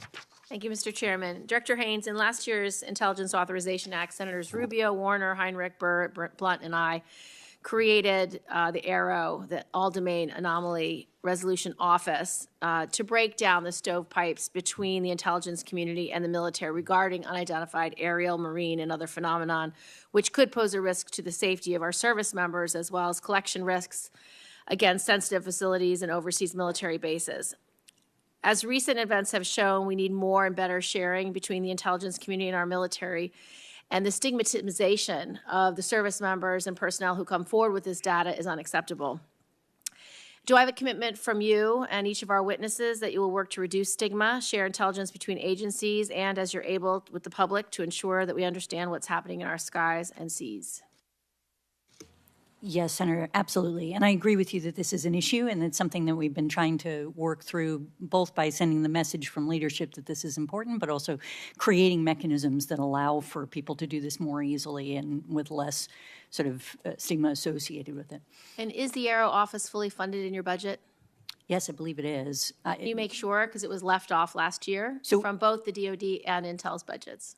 So, right, so it's in DoD, but I think our support is funded in the National Intelligence Program, and we'll check to make sure on So the everybody DoD. else can answer the question. I believe it is funded. Thank you. Yes. I support, Senator. Thank you. Yes. A related, somewhat question is the issue of IC's agency's assessment with varying levels of confidence that most reported incidents can be explained by medical conditions, environmental or technical factors, and that it's unlikely that a foreign actor, including Russia, is conducting a sustained worldwide campaign involving hundreds of incidents without detection with regard to the anomalous health incidents. And that report was received in a very negative way by personnel who have been affected by their families, because it essentially says there's no external cause, which I think is really problematic. I'm very grateful that the intelligence community has been determined to make sure that healthcare is being met and the healthcare needs, and that each of these service members and personnel are treated appropriately and humanely from that perspective. But I find it unacceptable that we are not continuing diligent analysis of possible causes. I do appreciate that the Department of Defense continues to do research in that regard, and I'd like General Berrier to give us an update on how you're looking at this issue and how you are continuing to assess possible causes as well as possible delivery mechanisms. And I'd like to include delivery mechanisms from above. So whether it can be delivered by a drone or a spy balloon through a collection device or collection technology, I'd like an update, please. Thank you. Senator Gillibrand, DI participated in the intelligence community assessment. We had a multidisciplinary team of very senior analysts, counterintelligence professionals, and technical people look at the issue. I do concur with the assessment, but I also think our work is not done there. DIA continues to focus on, number one, the care of our officers who have been affected. We are doing some work on the analytical side, and we're doing work on the S&T side to determine causation, and we'll continue that work, and I've made that commitment to my workforce. And then I'd like a supplemental answer in closed session as well. Yes, ma'am. Thank you. Director Haines, I've been working on legislation which would create a One Health Security Council to create a whole-of-government approach to address a broad range of biological threats to human, animal, and agricultural health. As part of the intelligence community study of the impacts of climate change on food security and social instability, how well positioned are you to support the U.S. in strategic competition for the kind of biotechnology innovations which will ensure our resiliency in the face of a rapid changing climate? This has been an incredibly intense area of focus for us, and you've seen us put forward in budgets essentially for bioconvergence. We've, proposed quite a bit of money on this. We now have the National Center for Biosecurity, as opposed to it used to be the National Counterproliferation Center. It is an area where you'll see even our recent head is somebody of that center is somebody with a history in this area, and we are increasingly working on essentially different mechanisms by which we can both promote greater exchange and access to expertise outside of the intelligence community and biotechnology and work, but also to understand better the innovations that are occurring there and try to make sure that we can take advantage of those so that we understand them for collection purposes and otherwise. Just for the record, post 9/11, we had the 9/11 Commission to assess what went wrong with regard to 9/11, what we could have done to prevent it. The fact that the intelligence community still disagrees on the origins of COVID is concerning, and I understand there's a massive lack of transparency from the Chinese government. However, I have legislation that will require a much more fulsome deep dive review, sort of like a 9/11 Commission report, to then inform our legislation about having a One Health approach, which is very similar as our post 9/11 approach, to have no siloing, to have everyone at the table, to do constant assessment, both agriculture and CIA and DOD and FBI and Homeland Security. So I'd like your assessment of both of those pieces of legislation with an eye towards solving the problem long term. Thank you, Mr. Chairman. Thank you. Chairman, thank you. Thank you, all of you, and your service. Please pass on our gratitude to the great folks that work with you as well. They work very hard, and most Americans don't get to see them and thank them personally in a restaurant and other places. So please pass on our thank you. Director Haines, I do want to be able to talk a little bit about Iran. Many of us on this committee have traveled, some of us very recently, to the Middle East. Our allies in the Middle East and others in the Middle East are not excited about the JCPOA. They're not supportive of it. This report that's come out seems to be somewhat nostalgic of if only the JCPOA would have been accepted, none of this would have happened. It is a bit of a challenge when we're watching Iran dramatically increase its enrichment. Now the IAEA is now saying they're at almost 84% in a public statement there. How close is Iran right now, and what are their nuclear ambitions? Are they peaceful, or are they weapon systems, or what they're actually trying to be able to develop towards? Thank you, Senator. We should obviously take this up further in closed session. I mean, I think we continue to have concerns. You've seen the report and the indication that that they are moving closer without a decision at this stage to pursue is our assessment, but nevertheless getting very concerningly close. Is Iran trying to be able to develop surrogate networks even into the United States, where they're choosing Hezbollah to advance across different regions, but also trying to develop surrogate networks in the United States right now? Yes, Senator. Is the Islamic Revolutionary Guard, they have noted that they are trying to assassinate, for lack of a better term, some American former officials and have put out a list on that. My question for you and for Director Wray is, how are we handling that, and are we providing the adequate level of both information and security to those former American officials that have been specifically named by the RGC as on their target list for assassination?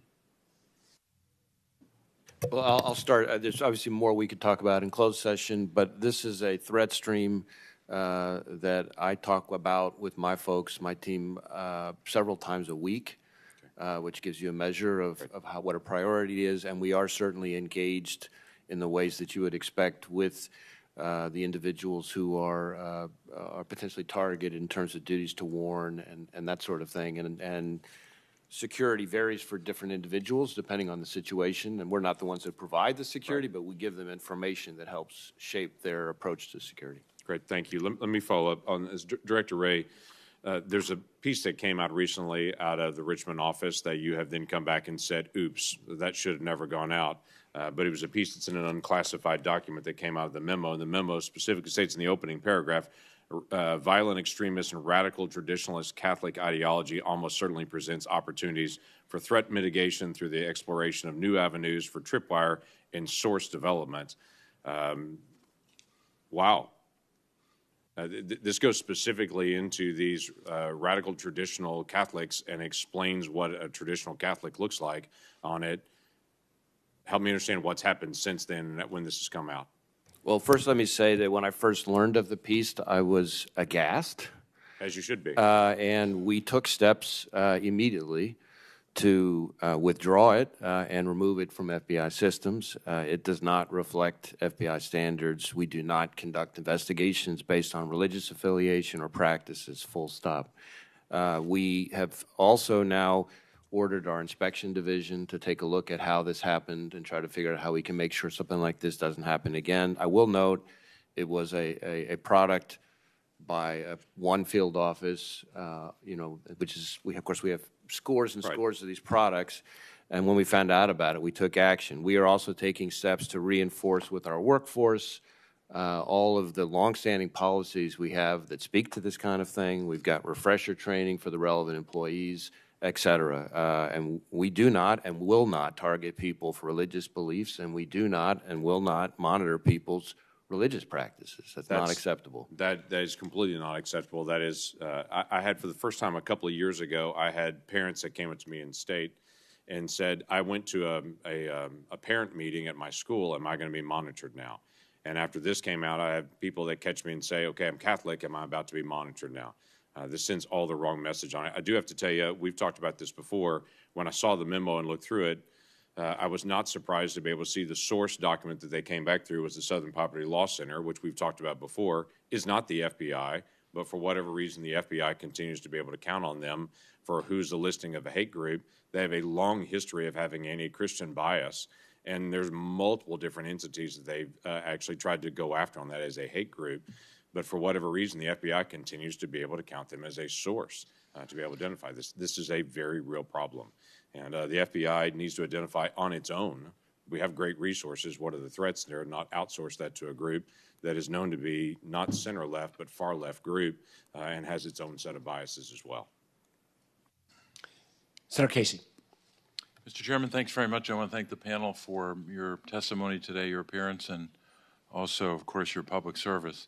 I'll direct my question or two to Director Haines, but I know this is an issue that has already been spoken to in the hearing. The chairman, the vice chairman, and Director Haines have all alluded to the important role that private industry has to play as we consider both economic security and national security.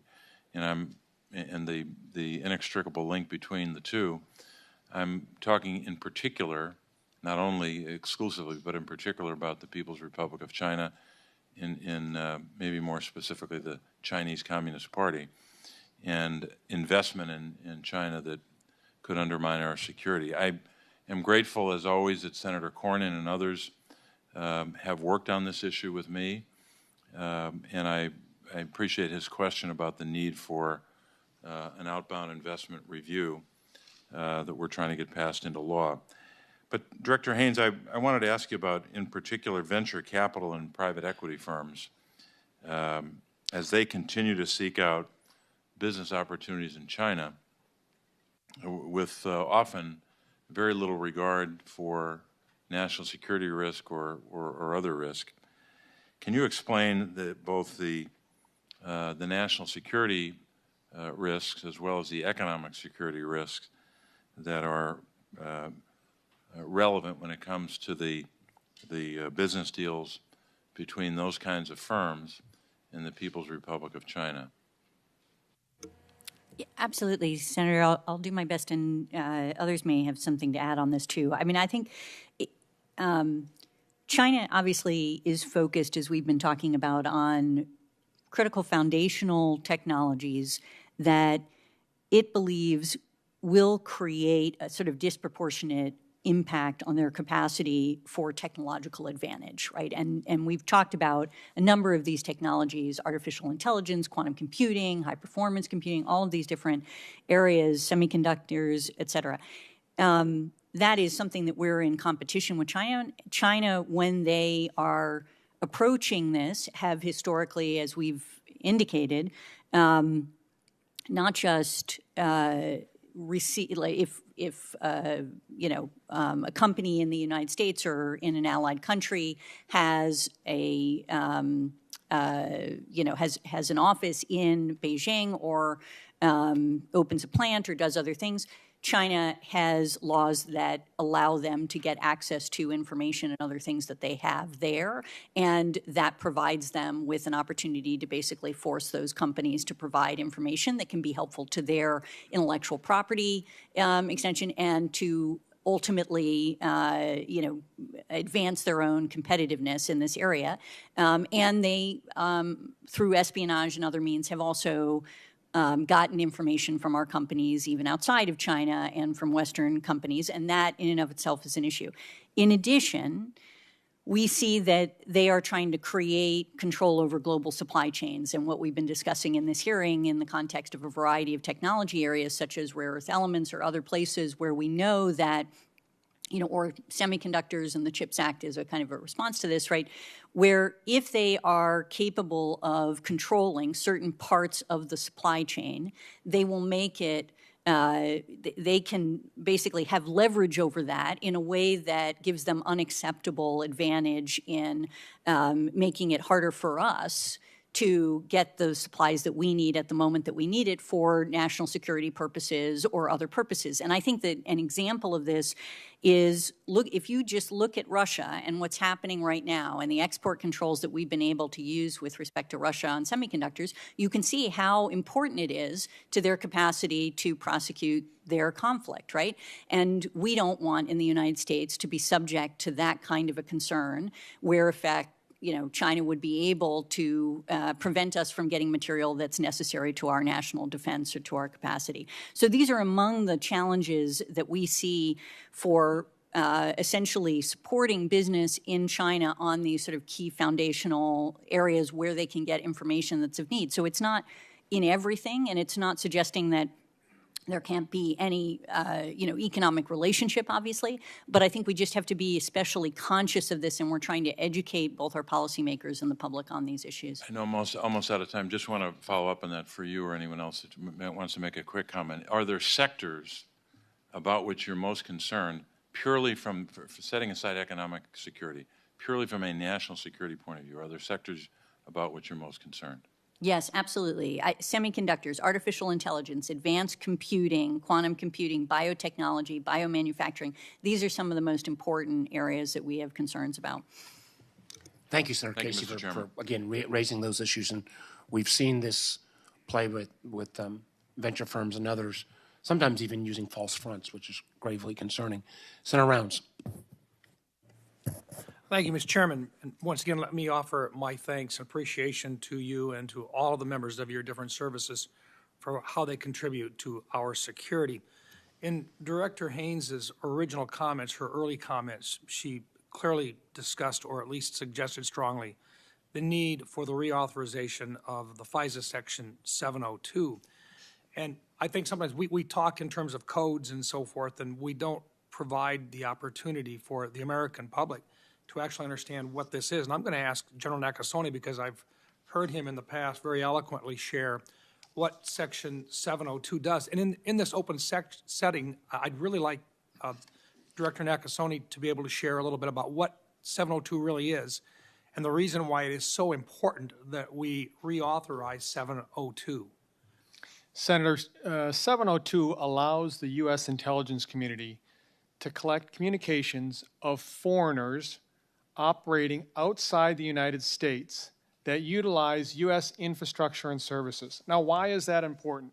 It's important because if you think about what we've been able to do with this authority since 2008, first of all, provide and shine a light on what our adversaries are doing. What's Iran doing? What's China doing? What's Russia doing? What's North Korea doing in all parts of the world? Secondly, disrupting. But if I could, that's because they're using platforms that have a nexus to our communication systems within the United States? That's correct. But they're doing it from outside of the United States, and it is not necessarily connected with someone from within the United States. They're simply using the platform because it's easy. Right. Again, I think those are the two really important points. Non-U.S. person, that's foreigner, and it's outside the United States. The second piece is that we have built up and I think have done a very effective job of ensuring not only national security, but the security and rights and civil liberties of our citizens. Those things are not an either or. It's an and statement, and we've been able to do that with internal compliance and external compliance. And I want to go into that a little bit. Could you explain the reverse targeting prohibition and specifically what it prevents the government from doing? So if one of our analysts in the U.S. intelligence community says, hey, I want to be able to get to someone in the United States, but I'll go ahead and just target this person outside the United States as a way around it. We do not allow that. In fact, we check that very, very carefully. It's audited. It's double-checked and triple-checked. It's interesting. When we make a mistake, we investigate, we mitigate. and then we report on it. That's the type of attention we pay to this authority. Thank you. And then there's also been a concern about what is known as incidental collection. Could you explain what is meant by incidental collection and why it's important to our national security? Senator, a lot of times when foreigners are operating outside the United States and they are conducting their communications, they may reference someone in the United States. If they do in their communications, we have very, very specific ways that we minimize and be able to hide that type of data. So that is, again, the importance of us being able to, again, the national security piece and the protection of civil liberties and privacy. Thank you. Director Wray, would you have anything to comment with regard to the need for 702?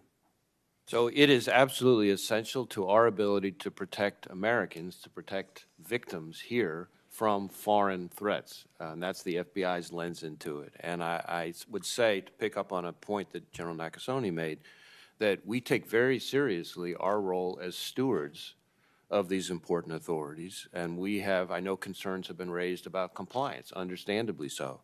And we have made extensive changes over the past few years to address the root causes and to fix compliance issues. We've stood up a whole new Office of Internal Audit that's focused specifically on FISA compliance. We've made massive changes to our database systems to prevent inadvertent 702 queries. We've enhanced training. We've implemented new oversight and pre-approvals. And all of the reports that this committee and the public have seen about some of those issues all predate those important reforms. And I look forward to being able to share the impact of those reforms, as well as our focus on our trying to make sure people are using the authority in a surgical and judicious way, which is why I'm very pleased to be able to share with the committee today, publicly, for the first time, that we saw in 2022 a 93% year-over-year drop in U.S. person queries. 93% drop. And that's not an aberration. It's about an 85% drop if you compare it to 2020. So this is major impact. This is something we're going to treat as an ongoing effort, but it is part of our focus as stewards of these important authorities to make sure that we are protecting American civil liberties, but also using the tool in a way that is so valuable to protect Americans, in particular, increasingly these days, to protect American victims from malicious cyber actors. You know, I've talked before about how the Chinese have the largest hacking program in the world, by far, bigger than every major nation combined, and they've stolen more of our personal and corporate data than every nation, big or small, combined. You look at the Russians. We've talked before about their treating of cyber as an asymmetric weapon, and they've invested significant resources in that. You look at the Iranians and their efforts to conduct destructive attacks even in the United States, and all of these powers are trying to build pre-position capabilities in the event of a much more serious conflict. 702 is what enables the FBI to get to victims, to warn them, to take steps to mitigate those cyber threats. And there's a lot more that we could talk about in closed session, but it's an incredibly valuable tool to protect Americans, especially as you look out over the next 5 years in terms of the threats we're going to face with great powers, with cyber, and unfortunately, to picking up on some of the questions that were asked earlier, from foreign terrorist organizations again. Thank you. My time has expired. Thank you, Mr. Chairman. Thank you, Senator Rounds. Thank you for raising the issue. And I do think for a lot of our colleagues, we're going to need to have this kind of explanation. We're going to need the community to lean in on declassifying specific examples, particularly vis-a-vis China and Russia. And also, you know, a lot has changed since the Congress debated this issue back in, I believe, 2017, 2018, in terms of reforms. Senator Ossoff, you've been very patient. Senator Ossoff. Thank you, Mr. Chairman. I want to thank you for your focus on technology as well. And in that vein, General Nakasone, could we check whether we are being listened into at this point, or maybe you want to switch microphones?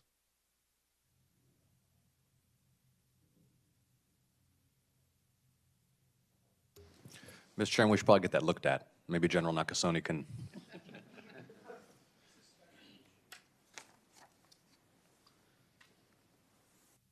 But speaking of technology and General Nakasone, General, I have an offer I think you can't refuse. You have, of course, tremendous assets and personnel in Georgia, NSA Georgia, the Cyber Center for Excellence at Fort Gordon, just around the corner from Augusta University's Cyber Center as well, an academic resource there. And I would like to invite you to join me, and perhaps we can get some barbecue and pecan pie as well, to visit with your personnel at NSA Georgia and or at the Georgia Tech Research Institute, which, based in Atlanta with facilities across the country, is conducting much of the advanced research consistent with the chairman's commitment to technology as a key frontier in our national security. So will you join me in Georgia, General? I will, Senator. Looking forward to that and appreciate the commitment. Speaking of Georgia, Director Haines, the assessment warns, quote, Russia is particularly focused on improving its ability to target critical infrastructure, including underwater cables, and that, quote, the PLA Navy and Air Force already are the largest in the region, meaning the Indo-Pacific region, and continue to field advanced platforms that improve China's ability to try to establish air superiority and project power beyond the first island chain. The assessment doesn't make explicit mention of the submarine domain, but during the Navy's posture hearing last year before Vassask, the CNO testified that submarines are the highest demand capability in both Indo-PACOM and EUCOM. We have the Kings Bay submarine base in Georgia. I want to ask you first, do you share our military's assessment that the undersea domain is critical and one in which we presently enjoy unique advantages? Yes, absolutely. And so what I want to ask you to work with my office on is if and as the Navy considers activities at Kings Bay and some of the emerging capabilities and technologies in the undersea domain and their potential presence or augmentation at Kings Bay, that you'll work with me to determine how the intelligence community can provide intelligence support to those efforts. Will you work with my office on that, Director? Yes, absolutely, Senator. Thank you. Remaining focused on Georgia, we have the third busiest deepwater port in the country, and Director Wray, as a Georgian, you know this. Ports are critical infrastructure, yes? Absolutely. And there are threats to our ports and threats that move through our ports. We've seen foreign intelligence services try to infiltrate, according to public reporting. In the Wall Street Journal, for example, intelligence gathering equipment through U.S. ports. There's a risk of drug trafficking through U.S. ports, human trafficking through U.S. ports. Director Wray, I'd like to ask you to redouble a commitment you've made to me in the past to ensure that the FBI is fully focused on protecting the Port of Savannah and other seaports across the country. We're very focused on port security. I haven't forgotten our previous conversations on the subject, both in Savannah, but also in places like Norfolk and other significant ports around the United States. And certainly a lot of the comments that occurred earlier about other technologies and the Chinese government's ability to advance their agenda at our expense apply in spades to ports and port technology and port services. So speaking of ports and critical infrastructure, I'd like to hear from you on this, Director Wray, and then also from Director Haines. Director Wray, what are the capabilities that you lack that require the DHS Office of Intelligence and Analysis to undertake its own with respect to the protection of, for example, ports or other critical infrastructure? And Director Haines, so you can contemplate it for a moment before I come to you, the question I'm going to ask you is why we require an independent intelligence office at the Department of Homeland Security and why the FBI can't do that work. Go ahead, Director.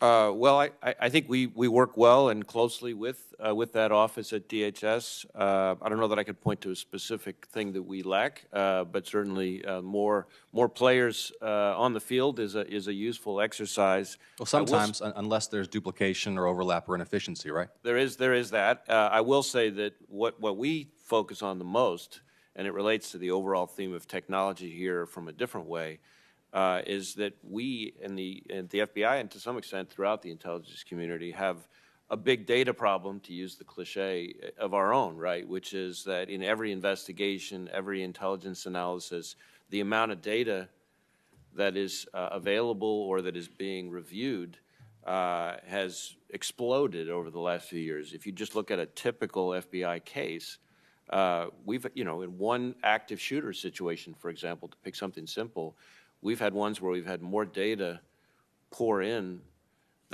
than the entire Library of Congress in just one investigation. So the ability to have tools and people who can get through that data as quickly as possible to figure out the important leads, to marshal that data, whether that's AI, whether that's data analysts, all those sorts of things become incredibly important to this community's ability to marshal the data and to inform the people who need to be informed. With the chairman's permission, could Director Haines answer my question as well, Mr. Chairman? Thank you.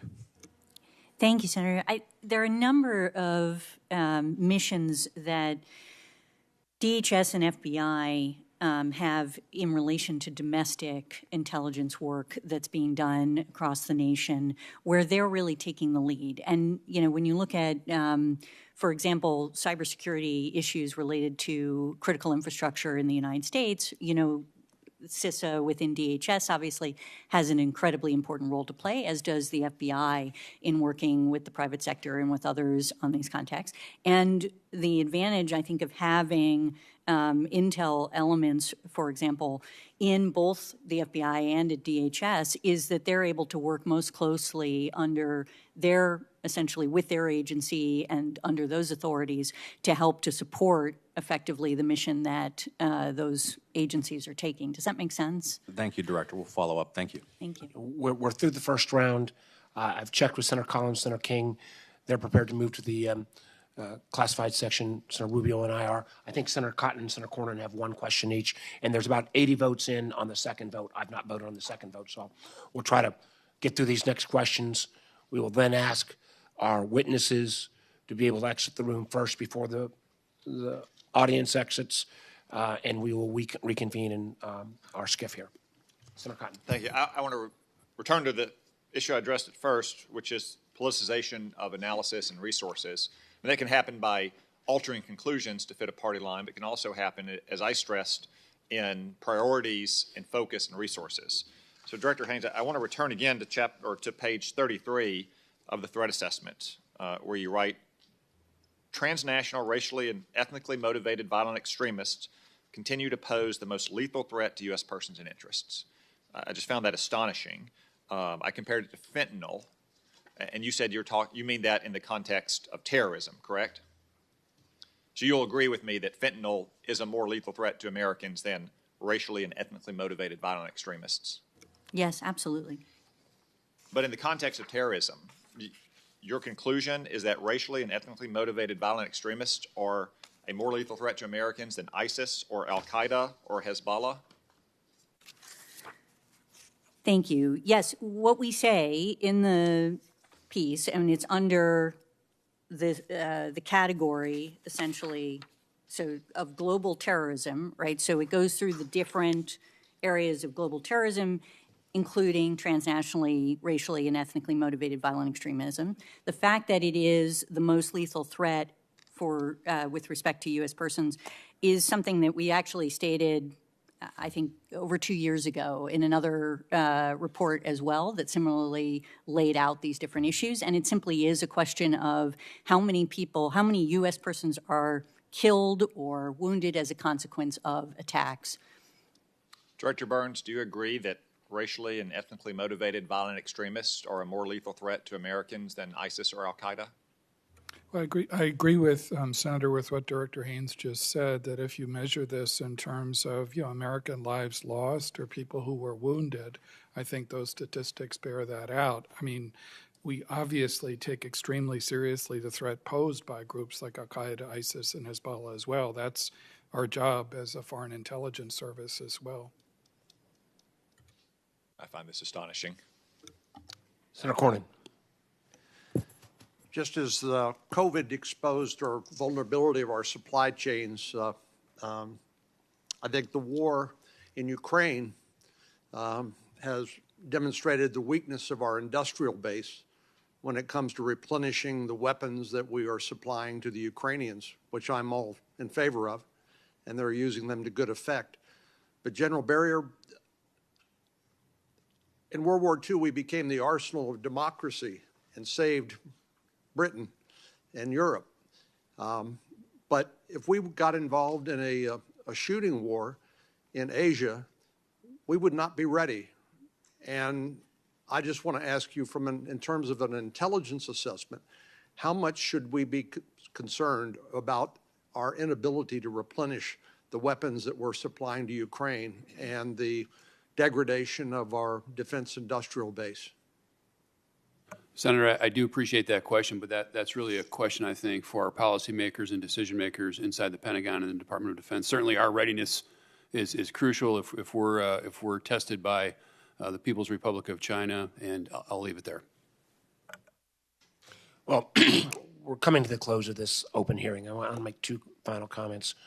One, I know Senator Cotton raised this on his first round of questions, and I raised it in my opening comment. Part of our job is the intelligence oversight of all of your agencies and the other roughly 13 additional agencies. We want, following on Senator Round's questions, to help make the case, many of us at least do, about 702. And we're going to push you to declassify more information so that we can, again, convince the American public and, for that matter, convince the 85 or 86 or 84 colleagues, 83 colleagues, we're up to 17 now, who are not on this committee. It's one of the reasons why it is so, just does not pass the smell test, the administration and the director's current view about giving this committee access to the classified documents that we have every right to see in terms of our oversight role involved in terms of the documents that were found at former President Trump, President Biden, and President Pence's. This trust relationship has to go two ways. And the absurdity of the position that somehow a special prosecution about mishandling of documents is more important than making sure that critical top secret documents that if that we get a chance to review those and that mitigation efforts have been taken, that is not the kind of collaboration, cooperation that we expect. And it will tie and restrain our ability to kind of make the kind of trusting relationship with the non-members of this committee on issues like 702. So I want to be loud and clear on that, and I can assure you there's not a member on this committee, doesn't matter on which side of the dais they sit, that doesn't believe that. Last point I want to make, and then I'll turn it over to Senator Rubio, is that we get to see you guys, and we get to see many of you who are sitting behind you at these sessions and these hearings. We all want to make sure, though, that there are literally thousands of men and women, the vast majority of which who have to work in secret, in many cases can't even tell their loved ones what they're doing, that we have your back. We appreciate what you do. We are a safer nation and a stronger nation because of the work of the men and women of the IC, and we look forward to continuing to support you in any way we can, but we really do want to make sure that message is relayed to those not only back at headquarters, but in many cases, the men and women who are deployed all around the world. Senator Rubio? To just echo the point the chairman just made, okay, on this issue of the documents. Let me just take a hypothetical. Well, let me start with this. Every agency of our government, right, they come here before Congress, have oversight committees, they have public hearings. Questions are asked. They have to answer them in public. People have to testify. The unique aspect of what your agencies do is, by necessity, it has to be in secret. Most of what you do has to be kept secret. That's the work of intelligence. So how do you conduct oversight over something like that? For a long time, there really wasn't any congressional oversight until the mid-1970s, when committees uncovered all kinds of situations involving the intelligence communities, actually almost destroyed the CIA. And the result is the creation of this committee and our counterpart in the House. And so basically, it comes down to a handful of members in the House and Senate who are entrusted with conducting oversight to ensure that not only is the intelligence agencies focused on the right things, but are doing it in a way that protects both civil liberties and our national security. Difficult balance. So now we come to, that's our role, and it's one we have to play very carefully, and one that's really important for the country, because we need what you do. But we also understand that left unsupervised, any agency at any time, especially ones with these extraordinary powers, can do things that are really troubling and end up actually threatening these agencies' ability to continue to work. Now, getting to these classified documents. I want to, just this hypothetical. If tomorrow I take a folder full of classified information, or anybody does, outside the building inappropriately, okay, for whatever reason, there's going to be an investigation. And there are going to be two things that are going to happen, and they're two individual tracks. Track number one is, I violated the law. I potentially committed a crime, has been committed because information that's classified was removed from its proper setting. And the result is that there's going to be an investigation, and it could involve the criminal justice system. In most cases, obviously, when it comes to former presidents, may require special counsel, but generally it's the U.S. attorney that's going to look at that and figure that part of it out. Okay? That's not our oversight, and that's not our job to interfere in that. Separate from that is the job the intelligence agencies have of assessing, okay, this is the information that was stored inappropriately. Here is the risks to the country if that information was seen by someone who shouldn't have seen it, and here's what we are doing to mitigate against that risk. How can we possibly conduct oversight over, A, whether you've assigned the proper risk assessment, and B, over whether the mitigation is appropriate? How can we possibly do that if we don't know what we're talking about? And that's really the situation that we're at right now. And that is that even though undoubtedly the information that was found in all three sites and so forth are things that we would have had access to, unless we can identify them, we can't begin to, A, opine over whether or not the risk assessment is accurate, and B, whether the mitigation that's been assigned is appropriate. We can't do our job. And a special counsel cannot have veto authority over Congress's ability to do its job. It just can't happen. It won't happen. And so it will change the nature of the relationship between this committee, which I think has been very cooperative. And I know we don't have a lot of competition in terms of cooperation, but very cooperative. And I'm very proud of the work this committee's done. And I don't want it to get to that, and it shouldn't get to that. But this is going to be addressed one way or the other. Amen. And with the recognition that I run a risk that other members will come back with one last question, James, you're going to get the last bite, but then once you're done with that question, appreciate, and I think I can speak for all of the members, we would all echo what all the members on both sides of the dais would agree with what Senator Rubio and I have just said. Senator Langford, last Chairman, question. I appreciate that. I know we're headed to closed session on just a couple of statements I want to be able to make in an open session format. One is I wanted to reiterate the whole issue of TikTok that's come up several times and just be able to make the comment. I think we'll all agree with this is not about TikTok. This is about any app, any electronics that are coming from China. That information goes back through China. So I don't want us to just zero in and just say this is just a TikTok thing, and if we can deal with TikTok, then it's solved. That's not true. There are other apps, there are other things that are coming out of China that are electronic that are doing the exact same thing, just in different areas. Just TikTok is kind of the big dog in this. It reminds me somewhat of our conversation several years ago on Kaspersky, when Kaspersky used to be the free virus software that you could get at Best Buy. What a great deal that you can get this free virus software that runs through Russia to be able to check your computer for viruses. We've all learned the lesson of that.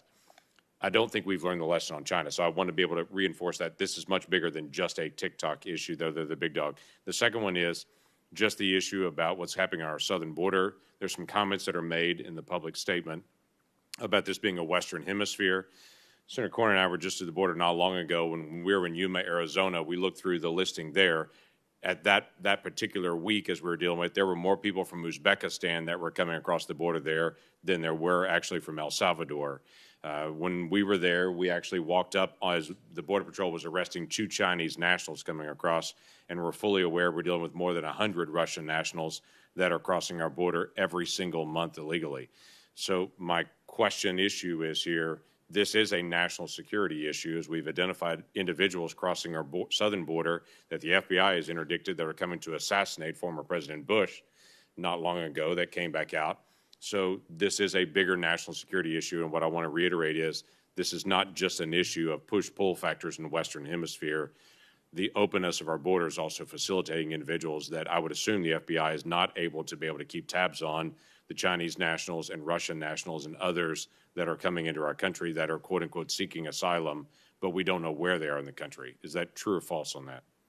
Yes, I certainly did not mean to suggest that the border is solely, related to the comment made about the Western Hemisphere in my opening remarks. I absolutely agree that there's national security issues with vetting folks who go across the border. We obviously participate in vetting in the intelligence community, and NCTC takes that role for my office and participates in trying to ensure that we can manage that.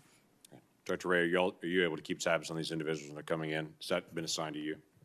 We're not able to keep tabs on every single person who comes in, certainly. We have all sorts of investigations into certain people who get in, and we try to work very hard on both sides of the border to support DHS's efforts and to some extent our neighbors south of the border from preventing them from coming in. Thank you. Mr. Chairman, thank you. Thank you all again. Please take back our thanks to all the members. And I would again ask our audience, please, to allow our witnesses to leave first, and we will reconvene immediately after those of us who have not voted on the last vote. Thank you.